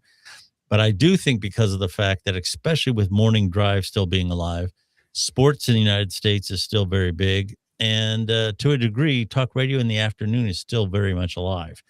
Yeah. So you can still do things like get your name out there. It's good for branding. And here again, if you're active in the community, if you're a hospital and you're doing a blood drive, you want to pair up with the local radio station for that. Yeah. So there's a lot you can do with radio, but the idea of the DJ being a star like he was 30 years ago, I'm going to have to say those days are probably gone. Yeah, I would. And look, mate, I love that you call in, and I'd love you to connect with Jessica and share your wisdom on the subject. And Jessica, please connect with Billy, because he really knows a lot about what we talked about today. I got you on Oh, Substack, by the way. I followed you. I saw that. Thank you so much. I followed back, and I will absolutely be in touch. All right. I'm And you, actually heading out to I'm headed to dinner right now, so I'm going to leave. But I'm going on a international trip with my cohort with my school, so I will not be around for a little bit. But I hope I can come back, Keith, out when I come back. oh, you're welcome anytime. Great. I just love what we've talked about today. So I'm you just guys go and great. do your thing. We're at the 2 hour mark. What I may do is play a song. I'll throw to Lachelle, because we haven't chatted for long, and then I'll play a song, give everyone a chance to refresh. If you need to go, that's okay. This show goes live to LinkedIn, Substack, and YouTube. The YouTube video replay is very solid. That's the best place to catch the replay. So you guys go and do your thing. But Lachelle, tell us about your YouTube adventures. You've done a show and you've been on the TV. I'd love to hear your thoughts on that. Yeah, I just want to say this is a great space. I always love chatting with you guys, because it really has me thinking, even just that last segment around the invites and being more intentional. A lot of times we create content and we think that it's only relevant when we're doing it sometimes. So, you have a live show and you're inviting people out and, they don't show up or whatever the case may be. And, we move on to the next project instead of really taking the time to think about, okay, well, we had these people as guests, in Ohio or, Australia and different places. And so you can intentionally invite them or, share the replay with them who might be connected to you. So I think, when we really start being more focused around what our goals are, what we want to accomplish, we can maximize the work and the intention around the different projects that we do so that we can gain more traction and have more success. So I think a lot of times when you're building an audience or community around YouTube or some of these streaming platforms, we can lose sight of the value of the content for replays or being able Yeah. to capture those audiences with things that we've already recorded. The thing that I love about this idea is that I'm very, very, very intentional with who I communicate with. And I'm also very, very, without being spammy, very, very into DMs. So when someone, for instance, someone in LA talked to me today and I said, guess what? I've got quite a good following in LA. That becomes a conversation point rather than, hello, how you doing, buy my ebook. Guess what? I've actually got quite a lot of followers in your town. Why don't I introduce you to some of them?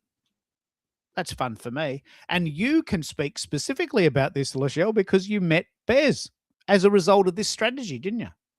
Absolutely. Yeah. And I think, a lot of times we want to be top of mind and we want to do these things with people, but we are all over the place trying to reinvent the wheel sometimes with, creating more content, going more places, doing more networking that we don't get the opportunity to kind of leverage the things that we already have and even content that you have. You might have newsletters from a couple years ago that might be on LinkedIn, but you can repurpose that for a live video, and then you can refer them to the LinkedIn newsletter. So there's so many different things, just using that as an example. I love this discussion because in June, Wednesdays in June, Tuesdays in the US, I'm actually doing a show about this called Repurpose 3030. And the basic premise, exactly what you just said,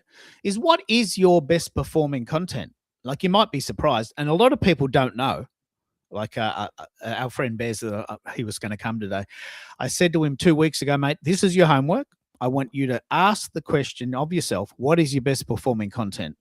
And a week later, he came back on the show and he goes, oh, guess what? I forgot to ask. I didn't do the research. Where do I look? So a lot of people don't know where to look. So if you know where your best performing content is, then you can do more of it. Now, the reason why stats are very important to me is that I'm constantly asking myself whether 10 o'clock my time works. It's 10 o'clock in Australia, it's 12 o'clock in New Zealand, it's 8 a.m. in Thailand, it's 8 p.m. in Toronto and Georgia, it's 5 p.m. in Washington State and Vancouver. Does that suit people? Right? And if it doesn't, do I shift things around?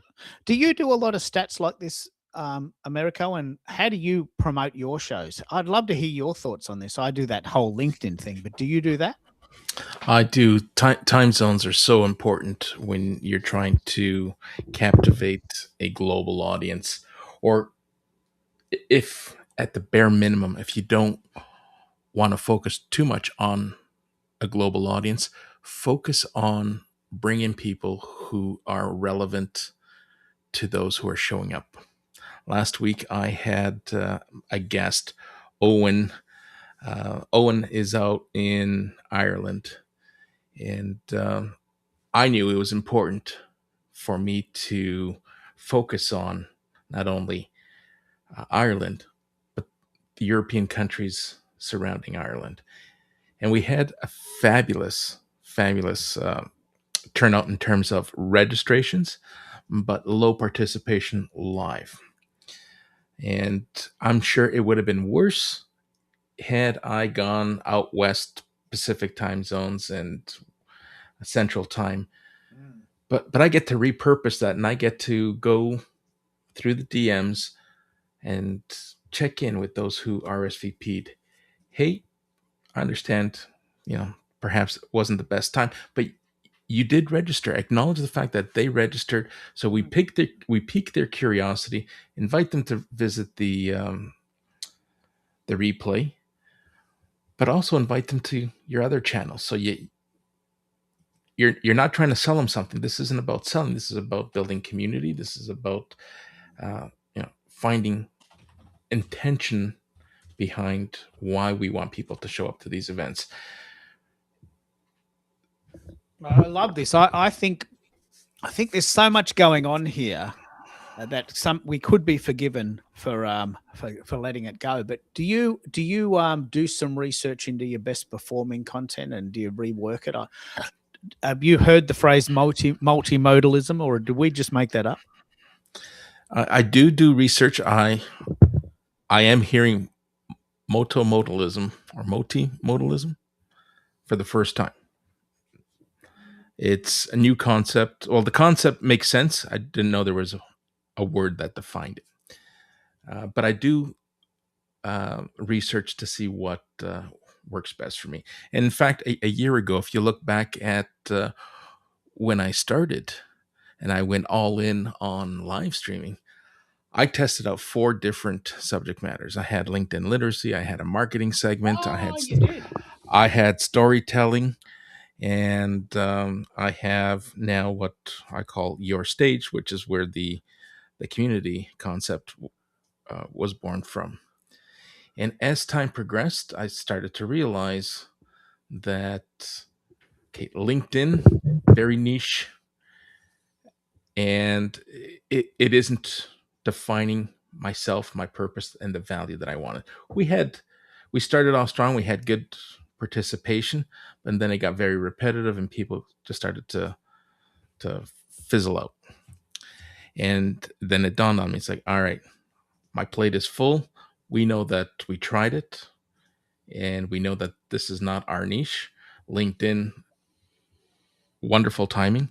LinkedIn started to suggest, hey, you got to pick a lane and stay in it. What do you want to be known for? And I'm not a LinkedIn coach. That's not what I wanted to be known for. So I had to relinquish that and focus on what works. So kind of circling back to your question. The research has told me that, hey, I like marketing. We had fabulous conversations. The time slot that we did it wasn't getting us the return on the investment. Kendra and I decided, hey, you know what? Let's pull the plug on it. It was great. We enjoyed doing it. We learned from it. But it's not our most valuable content. And it's becoming a lot of work just to repurpose something that isn't really growing legs or wings and taking off. So we relinquish that. It's extremely important that we have this Absolutely. discussion. Like one of the things, and I'll be very interested to know because I've got a blog post ready for this. I have a blog post ready called "Marketing is Like Game Day." Australia won 2-0 on the weekend. Yes. Canada, we're playing the US on Saturday. Canada drew with who did they draw with? We drew with Bosnia. So you're playing again on Friday, I think. Yes. And so it's in people's minds, and sometimes I think that being topical can actually be quite interesting. It might sound a little bit sort of gimmicky, but what do you think of the idea of being topical for your marketing rather than simply just picking up something you've said many times before? Well, I think they both have their place, right? If you look at purely the title of your show today, Social Audio Soundcheck. And every Monday it's the Social Audio Soundcheck. And through repetition, people now know you as the social audio specialist. I invite my community members to come hang out on your show, the Social Audio Soundcheck. So it starts to build a brand of its own, right? So you can be topical, and you can be, I guess, the furthest from being topical, which is where I was. I was all over the place a year ago, and it's starting to kind of fit in that I can now say that my best content is storytelling, because it allows people to share their story, their journey, their narrative, and it brings it to the public domain. And we're having this conversation in real time. That's the live streaming piece of it. Is that the show And you do with Jay, or that's separate? the show. Yeah, that's the show I do with Jay. That one has wonderful traction. The repurposing does really well. The participation does really well. And then I'm whittling down the second segment, which is Your Stage Live. I'm now going to niche it down further and only bring guests who are live streaming or have a live streaming strategy. So let's talk about what got you into live streaming, or what got you into, or now that you're live streaming, tell us all the fabulous or your best practices. And I want it to become educational and centered around live streaming. This is actually a great discussion, because the way LinkedIn works is they want you to be in one lane. That doesn't Right. suit me at all. But I get it. Like, you want to be known for live streaming. If you suddenly started talking about the World Cup, they wouldn't know where to put you, would they? Well, you'd have to be very crafty on the description and the metadata that gets crawled and gets looked at by the AI engine. Because I don't know if it's, I doubt that it's picking up the conversation and translating it. I think it's right now, and I'm not tech savvy enough to answer this with confidence, but I think it's only picking up the data that is in the description, the title. Is it relevant? Is it not relevant? So I've been very, very careful. If I bring someone, or I'm going to have a conversation that is outside of my scope of content that I want to be known for, I got to be very careful on how I present it, or else I won't get any traction. Yeah, I remember that time we did a show about sugar and, eating well as an entrepreneur. Yeah. And about 4 people watched, and I had this famous person on, and I thought, this is going to go off. Entrepreneurs need sleep and good nutrition. No one watched it, because what, mate? You're talking about sugar. I mean, don't you talk about tech? It's a great example. Like, I was Yeah. very disappointed with that show, but I spent weeks and weeks preparing, and then suddenly no one watched it, because they don't think of Keith Keller as a guy that talks about healthy food. Even though I do eat well, they don't know that, and I don't Right. talk about it.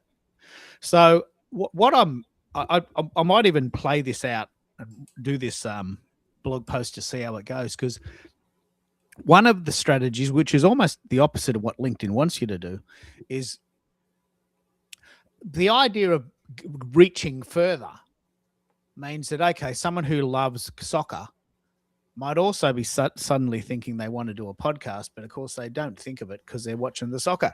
So sometimes going out on the limb, that's my Aquarian mind working now, means that I get a different audience.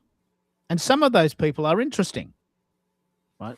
And this is why, I probably shouldn't say this, but I fundamentally disagree with what LinkedIn's doing. I fundamentally disagree with it.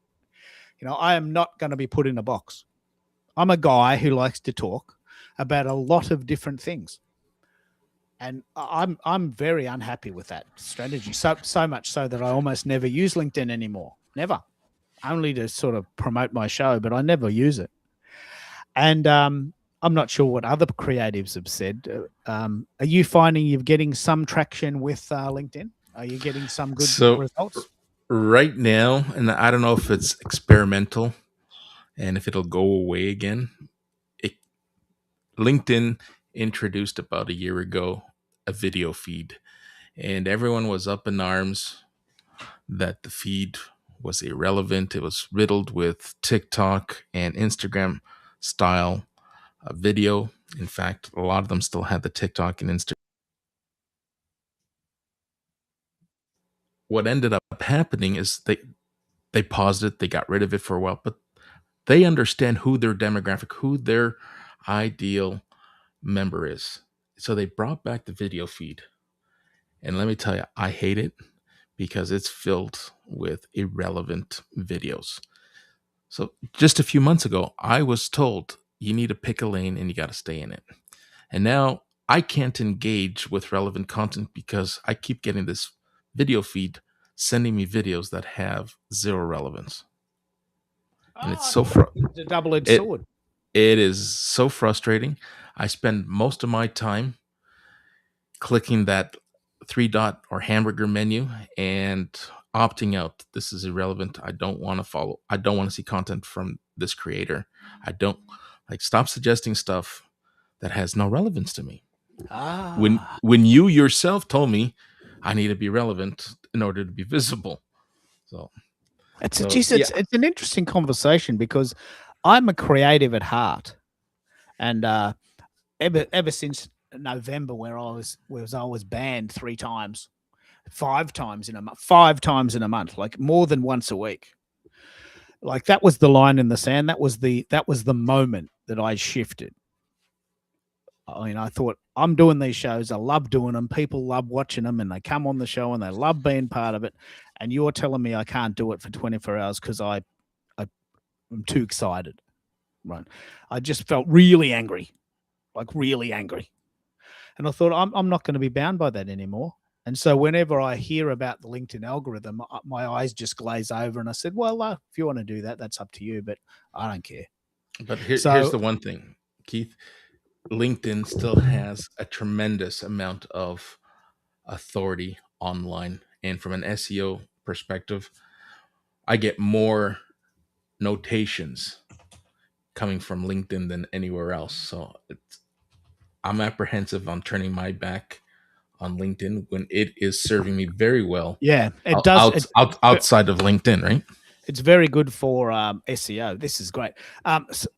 Jump back in here, Lachelle. We're talking about the idea. This is a fundamental discussion now. Should we double back onto a trend? And like the World Cup, Australia 2-0, they're in the final. They're playing the US on Saturday. Canada's playing on Friday. Everyone's going to be watching the television, and it's front of mind. Or is that a gimmick? And does it detract from your brand, or does it probably attract a new audience? It's a fascinating discussion. Do you ever pick up on trends that maybe just last a week or two? I think trends are a really good thing to do in order to gain momentum and to attract a different audience. I think for me, when you're top of mind, it's being relevant in things outside of your industry.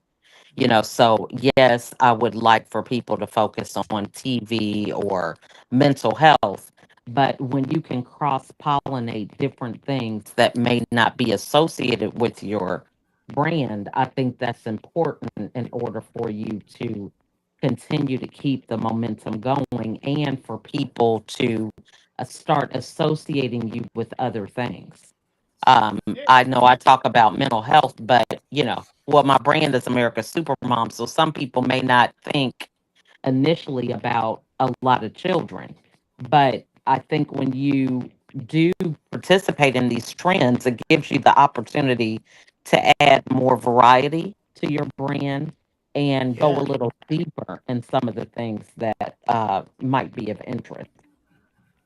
Oh, I love this discussion because what happened, I'm quite excited about this discussion, and please jump in if you want to talk about it. I just think myself that marketing is like sport. I get very excited about numbers. Australia wins 2-0. The other team didn't get a goal. We got 2 goals. We win, right? That's sport. And so I think marketing is like sport.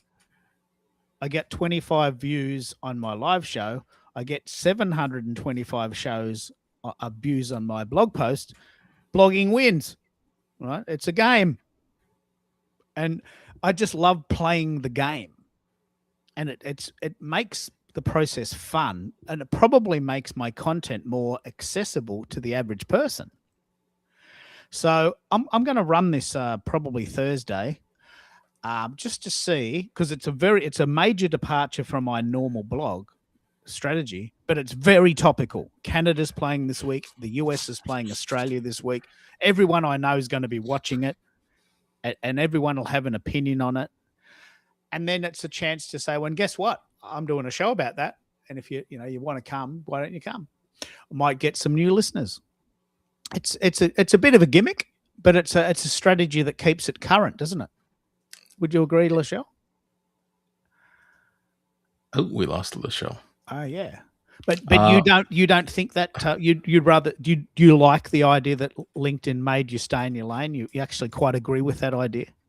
Well, I agree with it partially, because now, in order for my content to perform well, I have to not only hang out with like-minded people, but engage with like-minded people, when my intention is not to get affirmation from people who are doing the same thing I'm doing, that I'm right or they're right. It's about attracting and raising awareness for those who don't, you've heard me say, you don't know what you don't know. And that's the people that you want to get in front of and say, hey, look over here, because there's something exciting happening in the live streaming space. But LinkedIn is saying, hey, if you want visibility, you got to hang out with like-minded people, and you're going to get your authority by commenting and engaging on their posts, and you're going to dip into their audience. But that's not as exciting. It's like, right? It feels like homework. I mean, it feels really. It does. Now it feels like homework more than ever before. It's like, and there are some people now that swear by, hey, I don't even post. I just go in and comment and get my engagement and my profile views from commenting alone. There's just no point in posting. Our friend Bez has often said that his cohort says, look, I want a job. I don't want to be a creator. I don't want to have to post content so that I can get visibility, so that I can get a job interview. I want a job. Yeah. Right. I don't want to be a creator. I need income, and I want to go into the office in my city and sit at a desk and work. I don't want to make videos or blog posts or podcasts. I want a job. And I think sometimes these strategies, they feel a little bit like that. They feel very ancillary. Like, I am a creator. I don't want a job. I'm retired. I don't want to go into the city and sit at a cubicle and talk to people and, make my 6K income. I don't want that. I've done that. I've had that life. I want to create. And I'm a creator at heart. And for me, the idea is how many people are watching my stuff. But it sounds like that's not the only way to do it. There's no point having these empty stats if no one rings you and says, hey, you're good at this. Can you do this for me? You'd be very sick of it pretty soon if no one ever actually employed you, wouldn't you? Yeah, absolutely. I think there's that. Yeah. What I'm finding is because I'm now all in. This could have been around, but I was oblivious to it. It's similar to the conversations we had around audio sound quality. Yesterday, I stumbled upon an article in the local post, online post. Someone is looking for this children's sports team. So it's an organized recreational hockey team that is community based. They're looking to live stream their kids' games.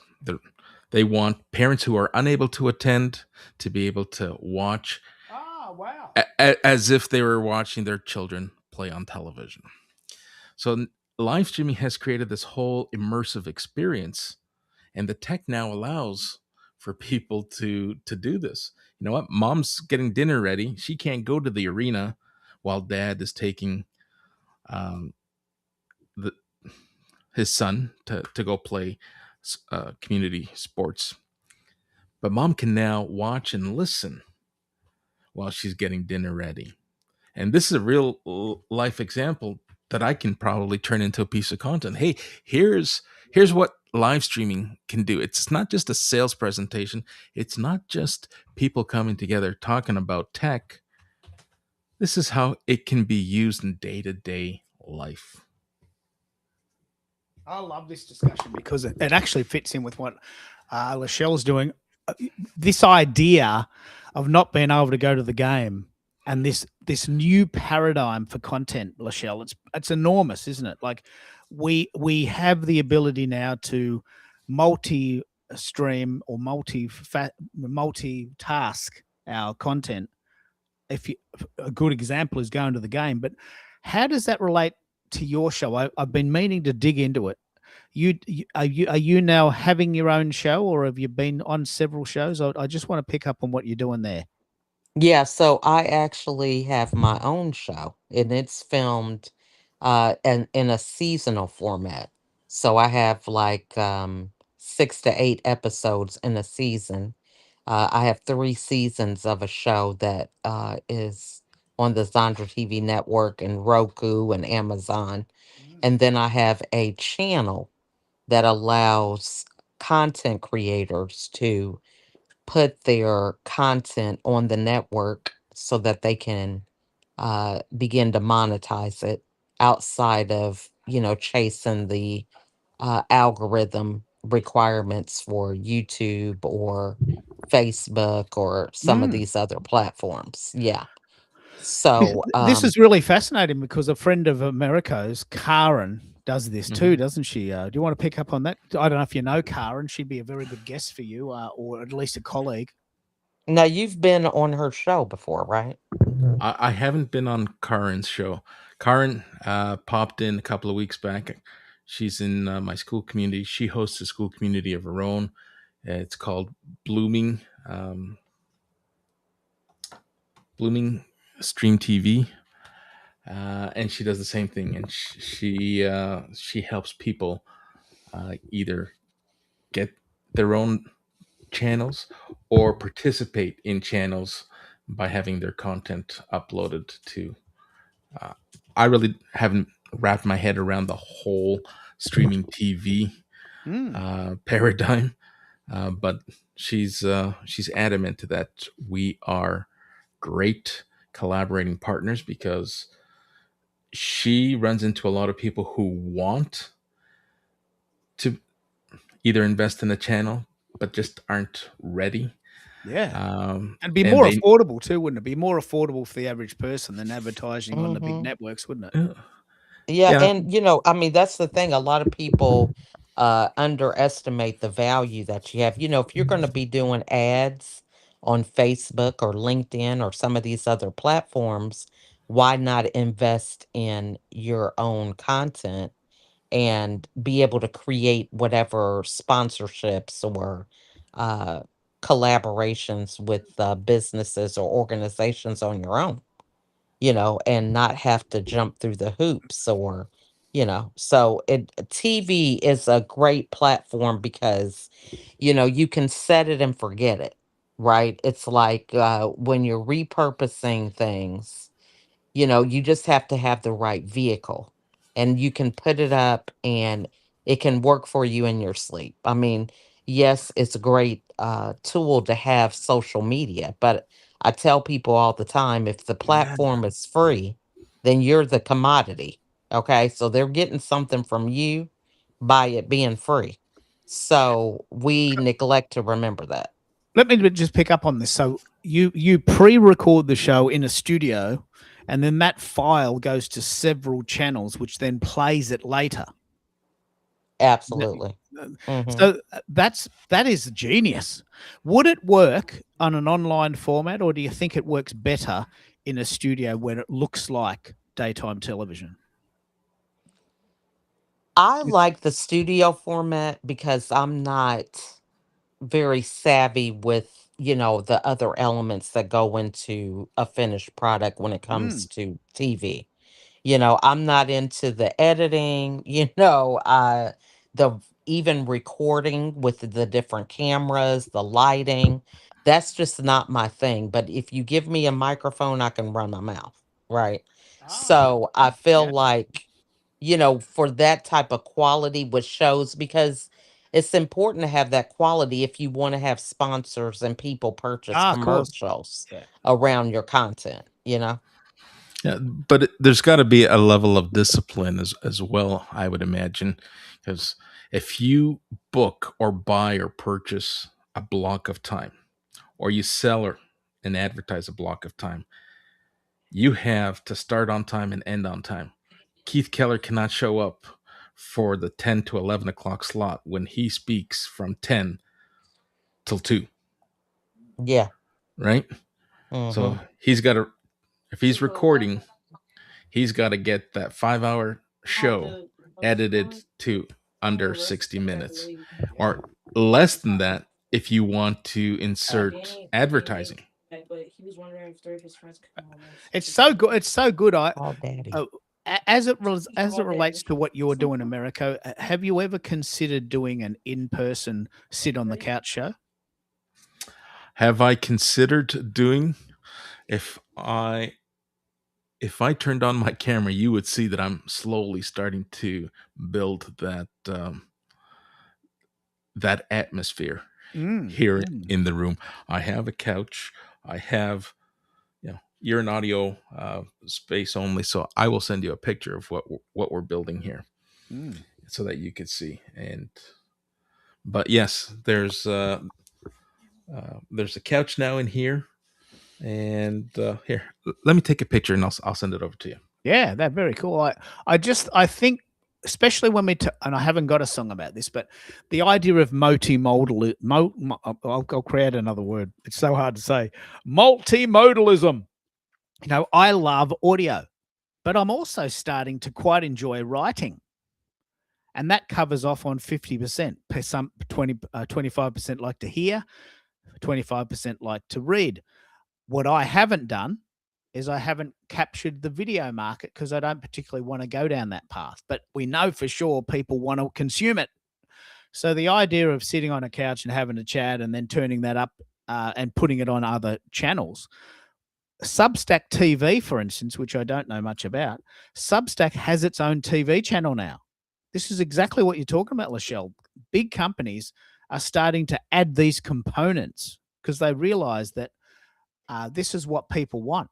They want to be able to consume content in their own time when it suits them, don't they? Absolutely.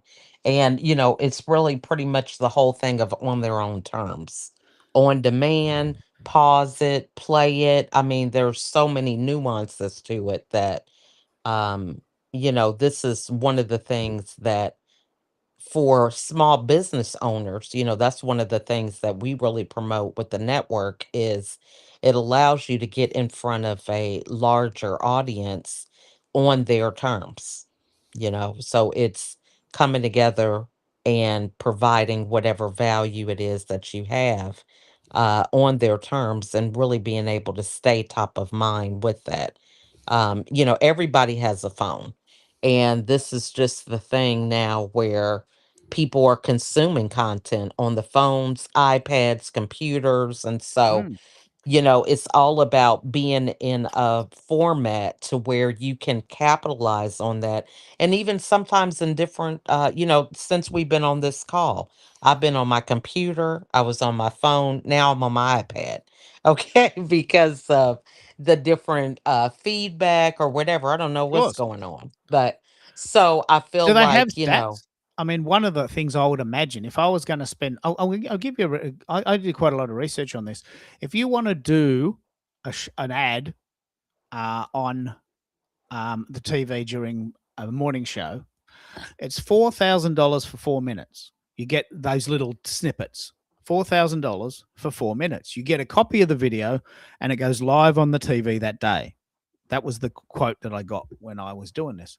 So the question I asked them was, how many people watch this? Sure, I get this really lovely clip that I can put on my website, and that looks very cool for me. But how many people watch your show? Do you have stats on how many people are watching these shows, and do you know much about the reach that these shows have? now we do have the numbers that we've gotten for last year. They did do a um, a ranking system. So we have over 40 producers. And so each producer usually has a season or more. Each season is 6 to 8 episodes. So we have a lot of content. And so it's now more of an aggregate number where you Yep. have multiple, yeah, multiple things that are going into that. But I was really blessed to be in a situation where I was ranked number 9 out of the top 10 shows, where collectively we have, for 2025, we had over 10 million views for the network.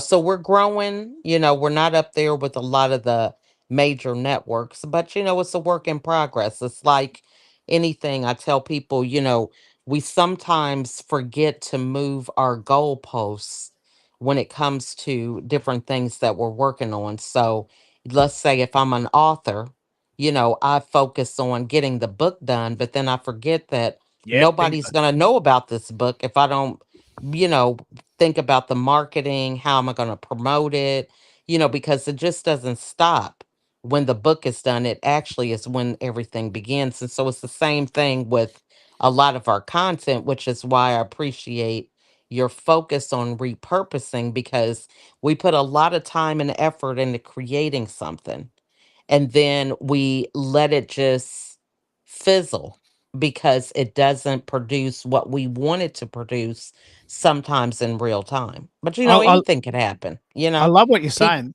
Mhm. So the network itself has 50 million views annually, and of the top 10 shows that are on the network, your show's number 9.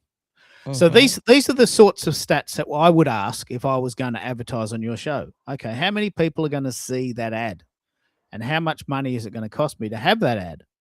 What do you think, Americo? Do you think in terms of stats and ads, or are you more concerned about people seeing the content and taking action from the live show?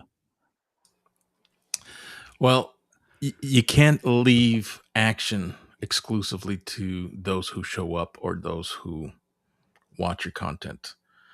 And I think many people forget that. You can have a show, you can build content or an event strategy, but if you cross your arms after the show and just wait, you're going to be waiting and waiting and waiting. You have to have a genuine interest in reaching out and asking questions, because you've now earned the right to continue to Yeah. that conversation. Okay, that's actually, I think you're right. You've earned the right. It's not a passive solution. What I'm That's going to right. do, we've been chatting about over nearly 3 hours. I'm going to play a song, give everyone a chance to have a run around the block and make a cup of tea. I just want to stretch my legs. I've been sitting in the chair for 3 hours. This song is purpose built for what we're talking about. This is the theme song to my new show called Repurpose 3030. Let's come back to that and the idea of a show that's got 50 million views a year and in the top 10, as opposed to live streaming from your PC. I love being home. I hate driving in traffic. I hate going into the city. So the idea of a show from my house makes a lot of sense, but it doesn't look that good. So let's see if we can, we'll play around with this song, and we'll come back. I just want to make a cup of tea, have a stretch my legs, and we'll come back in 2 minutes. Have a listen to this.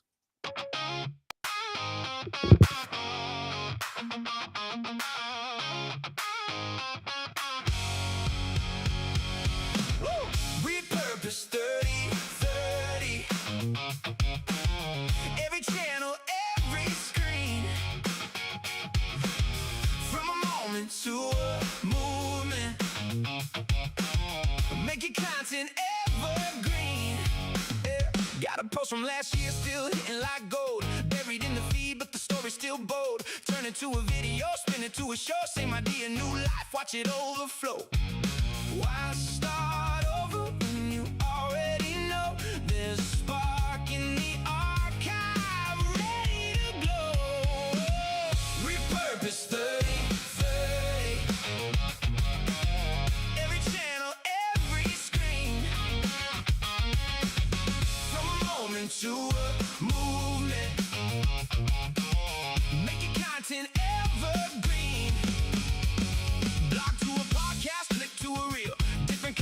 big, but it's all the same feel. Scrolling different platforms, reaching new eyes. Same core message, just a new disguise. You don't need new when the old still shines. Just reshape the signal, multiply the lines. Repurpose 30, 30. Every channel, every screen. From a moment to a movement. Make your content evergreen.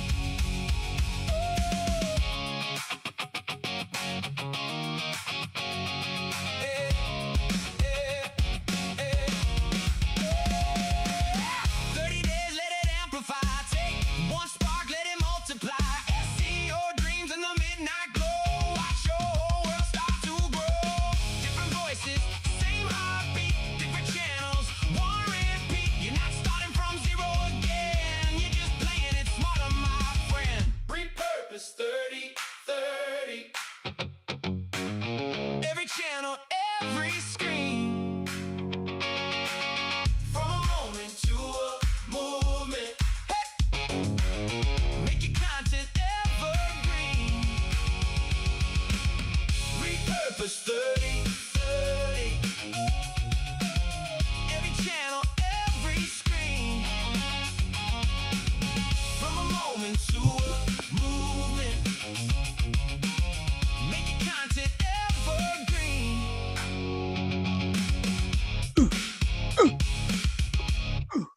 Okay. Okay. What is repurpose 3030? So this is a big topic, and it's a very very topical discussion. How are you repurposing these shows, Lachelle? I really want to hear where it's going and which channels is it on and how's it going. It's a very interesting topic. Well, I think when you are intentional about the audience that you're serving, then you really get to control the narrative. And that's one of the things that got me into TV because, I'm very passionate about sharing my story around overcoming depression. And I think for a lot of people that it's a taboo topic still. Yes, we embrace it a lot more, but still, people are struggling with strategies to overcome, these mindset shifts and things of that nature. And so that's really what led me into being able to have control over what I share. So my husband and I and our kids were recently on a show about a month ago. And, we went in to film, but at the end of the day, you have a great interview. You're not sure what that interview is going to look like until they publish it. So, they really control the narrative. You might say, oh my gosh, I love that one part where I said XYZ and then it's completely cut out. You know what I'm saying? So you never know what you're going to get when other people control that for you. I love But this discussion. I just love yeah, this discussion. I mean, we often talk, and I meant to talk to Billy about this. We talk about the idea of running your own show versus being a guest on other people's shows. And this is a fundamental content strategy discussion because when you run your own show, you have to do everything, but you control everything. You can have complete control, creative control over what you put in, leave out, take out, and put in the bin. Whereas, hmm as you said, you could have gone to this show and you thought, oh, that part where I spoke, and they take it out, and you go, hang on, that was the best part. That was well, absolutely. we just had to cut it out and suck it up because we're in charge and we cut it out, and you got nothing to say about that. Do you want to pick up on this, Americo? This idea of doing your own show versus being a guest on other people's shows, whether it's a show on television on a couch or whether it's a live streaming show on your PC. This fundamental discussion about running your own show versus being a guest on a show, it's a fundamental discussion every content creator has had, isn't it? It is, but it's also a great stepping stone for someone. Earlier we talked about pod fade, and I think this goes hand in hand because people don't realize their ambition gets ahead of them, and they invest in all this time, effort, and energy. I'm going to host a podcast. I'm going to do a live stream. I'm going to do a TV production. It's like, wow, this is exhausting. This takes a lot of time. I need a crew. I need someone to help me run this. And then it just fades. But if you start small and you show up with intention, test it out. Now, you got to be mindful and respectful of the host. You're not test driving a vehicle. You got to show up with intention, with purpose, so that your message aligns with where you're guesting and your message resonates with those who are listening. But great place to start.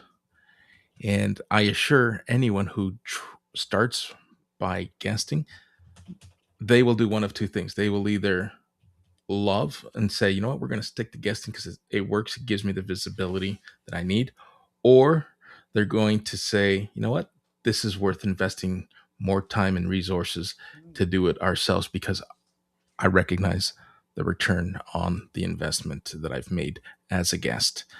And you're going to have a higher success rate starting off as a guest than you would if you started off on your own and not have the mentorship or the guidance and the support.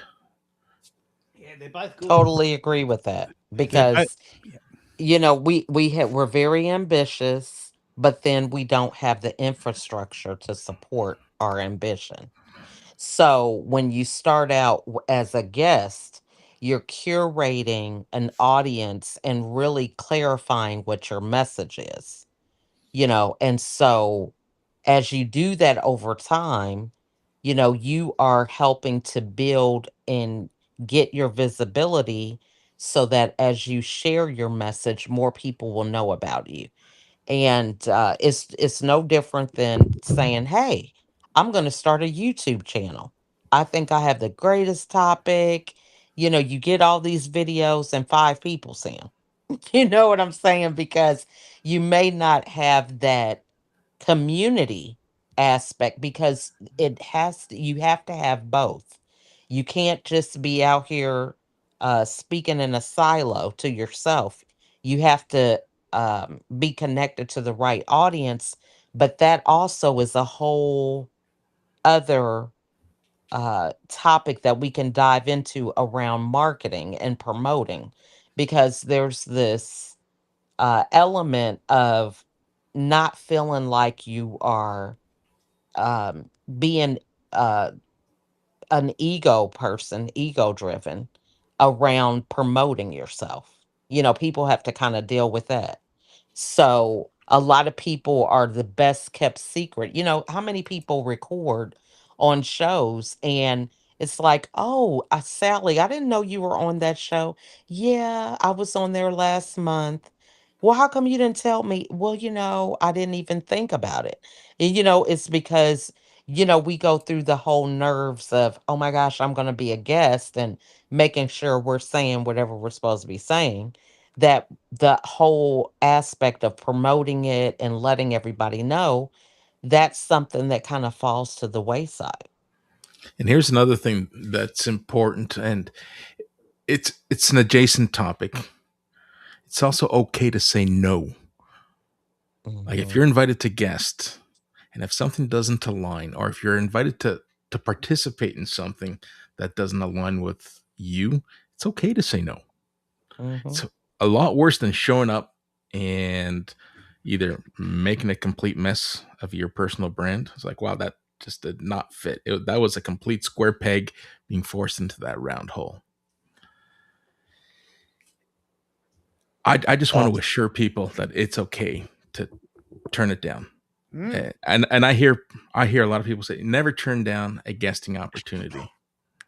I think there's some lie, a proportion of that is a lie. You can say no to that. Yeah, well, I visibility. want to pick up on this idea because I've had a lot of people come on the show and they don't promote it, and you ask the question, well, why didn't you promote it? I mean, that was why you were on the show, so you can promote it. Oh well, I was a bit nervous, and I want to share this story. When one of my first gigs ever, I was a bass player, in the 80s. And this band came up and they said, "Oh, look, we've heard of your band. They're very good. Can you support us? We're playing next Wednesday night down the pub. And look, you can go on first about 8 o'clock and we'll come on 9 o'clock. What do you think? Bring your friends." Oh, yeah, cool. We were a support band. Good. First gig ever, right? Ever in my whole life. And I was very nervous. I didn't want to tell my friends. Come on. I mean, I might stuff up. But we've only been together like 3 weeks. And he came up to me, the lead singer. He says, "Mate, I noticed that no one was here from your group. Why was that?" He says, "Oh, I was a bit nervous." And he said, "Look, let's be very, very clear. We have an audience and we don't need you. We asked you because we wanted you to bring more people, right? And if you don't bring any people, you're never going to get any gigs." No? And I said, "Oh, I guess that's a really interesting scenario." And a mate of mine on a similar level went to a gig and he said, "Mate, this is the best band." He went to the manager of the pub. It was, it was a Wednesday night. And he said, "This is the best band I've ever seen in my whole life." And he said, "They are good, but they're never playing here again because no one came. I don't care how good they are. No one's buying beer." He says, "Well, that's not fair. That's not fair. I mean, they're good. Got to start somewhere." He says, "Mate, I've got a business to run. I can't just have this stage and all that power let up for 3 people to watch it. They've got to have an audience. They've got to bring people to the gig. And if they don't bring people to the gig, they won't get any gigs." So it's a double-edged sword. If you don't promote shows that you're on, you're not going to get any shows. Is that fair, Lachelle, or am I being a bit harsh? If no one I think promoted, it's fair? absolutely fair because, that's the whole thing when it comes to collaboration and brand extension. The establishment is extending their brand to you and vice versa. And there is this element to where sometimes that's not clearly communicated. And I think it's not really that because it's a muscle that you have to build when it comes to promoting. Yes, you could be nervous or whatever, but it's just something that has to be done. It just can't, you think about a lot of these major restaurants chains, McDonald's, for example. McDonald's is still advertising. I mean, they're known all over the globe and they still have ads because it's not really so much that people know you. It's about are they going to think about you when they want to eat something? I'm just using McDonald's as an example. So it's dinner Because if you're time. not advertising and top of mind, Wendy's or some other type of restaurant is going to take those dollars when people are hungry. Yeah, it's actually a very good point. And food is a very good example. If you're hungry and you see an ad for McDonald's, we're vegetarians, so that probably wouldn't work for us. But the point is that, okay, oh yeah, they have that really $2 meal they're thinking. I'll go and go there. Don't worry, Keith. I don't think there's any meat in those patties. That's right. Yeah. There's I not. don't eat them either. I'm vegetarian. So yeah, I use that because, everybody knows McDonald's, right? Yeah, it's a very good analogy. I Mhm. think the fascinating discussion here is that, Lachelle, you've got a show, and I'm really keen to see it. That's set in a studio, that's full on production, and it looks like HD TV. That's a lot of work. What I'd really like to know is if in the future we as a society are going towards this homemade in your house type content, and whether or not there's an appetite for that, because I don't want to put my video on, and I don't want to go to the city and sit in a studio. I know this is actually a thing in Australia. I don't know if it's anywhere else, but you could spend $1,000 a day and go to a studio where everything looks $1 million, and you just sit down and talk. Right? If you've got $1,000, you could do that every day. And I know people who do it. Oh, mate, I don't want to buy a mic. I don't want to buy a couch. I just want to sit on a couch in a funky little place with the mic set up, and I just talk and I look $1 million. Sure, it cost me $1,000, but I got the money. Well, okay, if you want to throw your money away, Whereas I love being involved. This is the whole idea of guesting versus hosting. Like there are companies in Australia where you can hire a Maserati for the day and drive around and do your promo shots, and $1,000 an hour, just sit in a red Maserati and say, hey, guess what? I just got a Maserati. You didn't get a Maserati. You paid someone $1,000 an hour to sit in a Maserati. But no one knows that because you're trying to pretend you're famous. So I love what you're doing, but I couldn't see it working in my lifestyle. I wonder whether there's an art. What do you think, America? Is there an appetite for consuming live streaming in the very sort of homemade way? Or I'd love to know your thoughts, because I'm starting to notice that my shows are waning in terms of audience engagement. No, I'm starting to see and experience streaming in a whole new lens. Like moments ago, I shared the organized sports, the children's sporting teams. You can now stream a family event. Venues are now offering streaming services for weddings. Funeral homes are now offering streaming services for those guests and family members and friends who can't attend but want to be part of that life celebration. So I don't think it's going away anytime soon. What I do think is people may be either ill-informed or just we need to educate that this is a viable solution, that depending on where you find yourself on your journey, you can do this yourself, and people like myself can help you get there. Or you can spend a few dollars and realize that those few dollars isn't that bad. It's not as expensive as a TV production. It's attainable, and it has a market.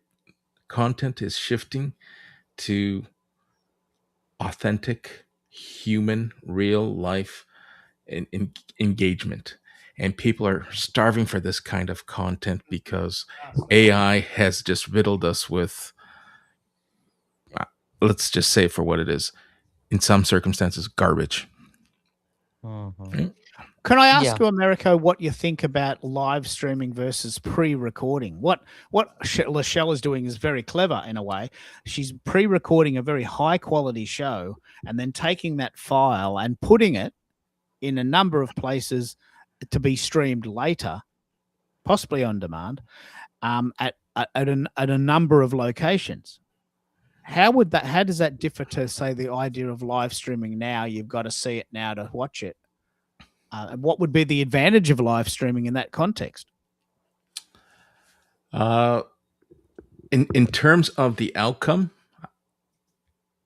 you're missing out on that live interaction. Otherwise, everything else is the same. The fact that it's recorded gives you an opportunity to put better polish, better sheen on it before it goes live. But other than that, if I were to take a live stream, and if I didn't have anyone show up, and for instance, you've had circumstances where you spoke for an hour and no one showed up, and if you were to upload that, how's that any different?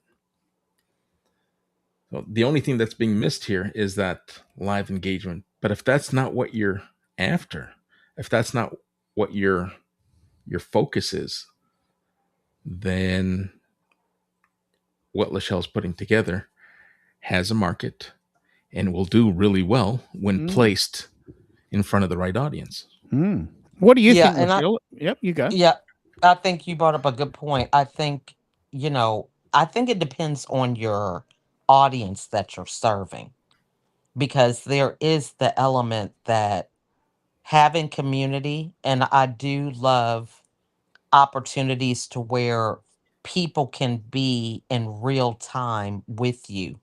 Let's say if I'm making a meal, and the fact that they could actually see me making that meal, and they want to connect with, oh my gosh, if she can do it, I can do it.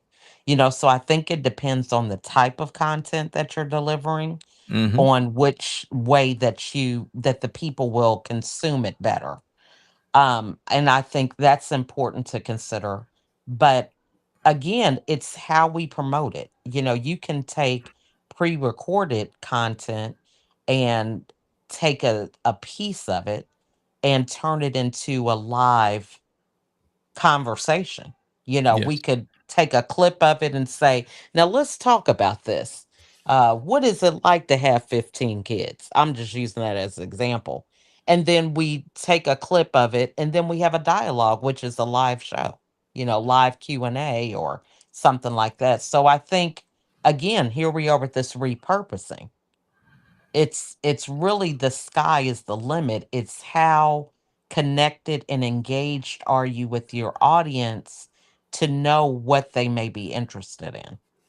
And Yeah. Keith, this is fabulous because Keith, you've questioned me once before, actually, perhaps multiple times before. Like, what's the point of going live if you're not going to do a Q&A? Mm. You might as well just record it and upload it. So if the intent is not to have a Q&A, if the intent is just to educate or inform, then yeah, you're just as good to record it, upload it, and let people consume it at their leisure or schedule themselves to watch when you've had it scheduled to go out. It's a very good point, because what I'm doing in July, I'm very excited about this, very excited.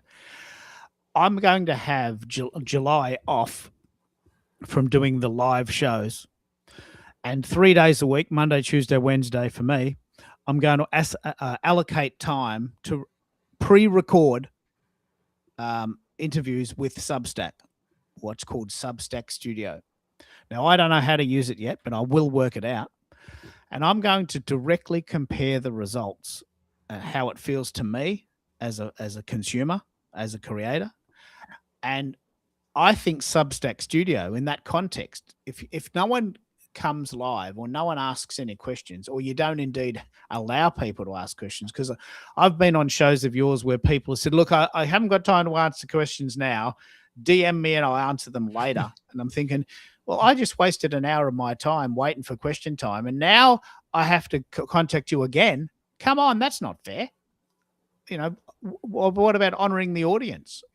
So I'm actually really fascinated to compare this difference. So I am actually in the month of July going to do 3 shows a week if people are up for it. Not live. I'm going to pre-record them. Now it's a different paradigm. Like, it's very difficult, but I'm going to practice. And in August, I'm going to come back, and I'm prepping it now. I'm going to come back with a show called Substack Studio 101.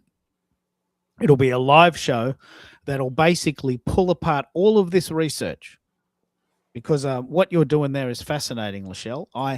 I wouldn't go into the city and dress up to do a show in the city, but I can see why people would do that. And I can see why people would watch that type of show, because it looks like daytime TV. It looks professional. I see the value.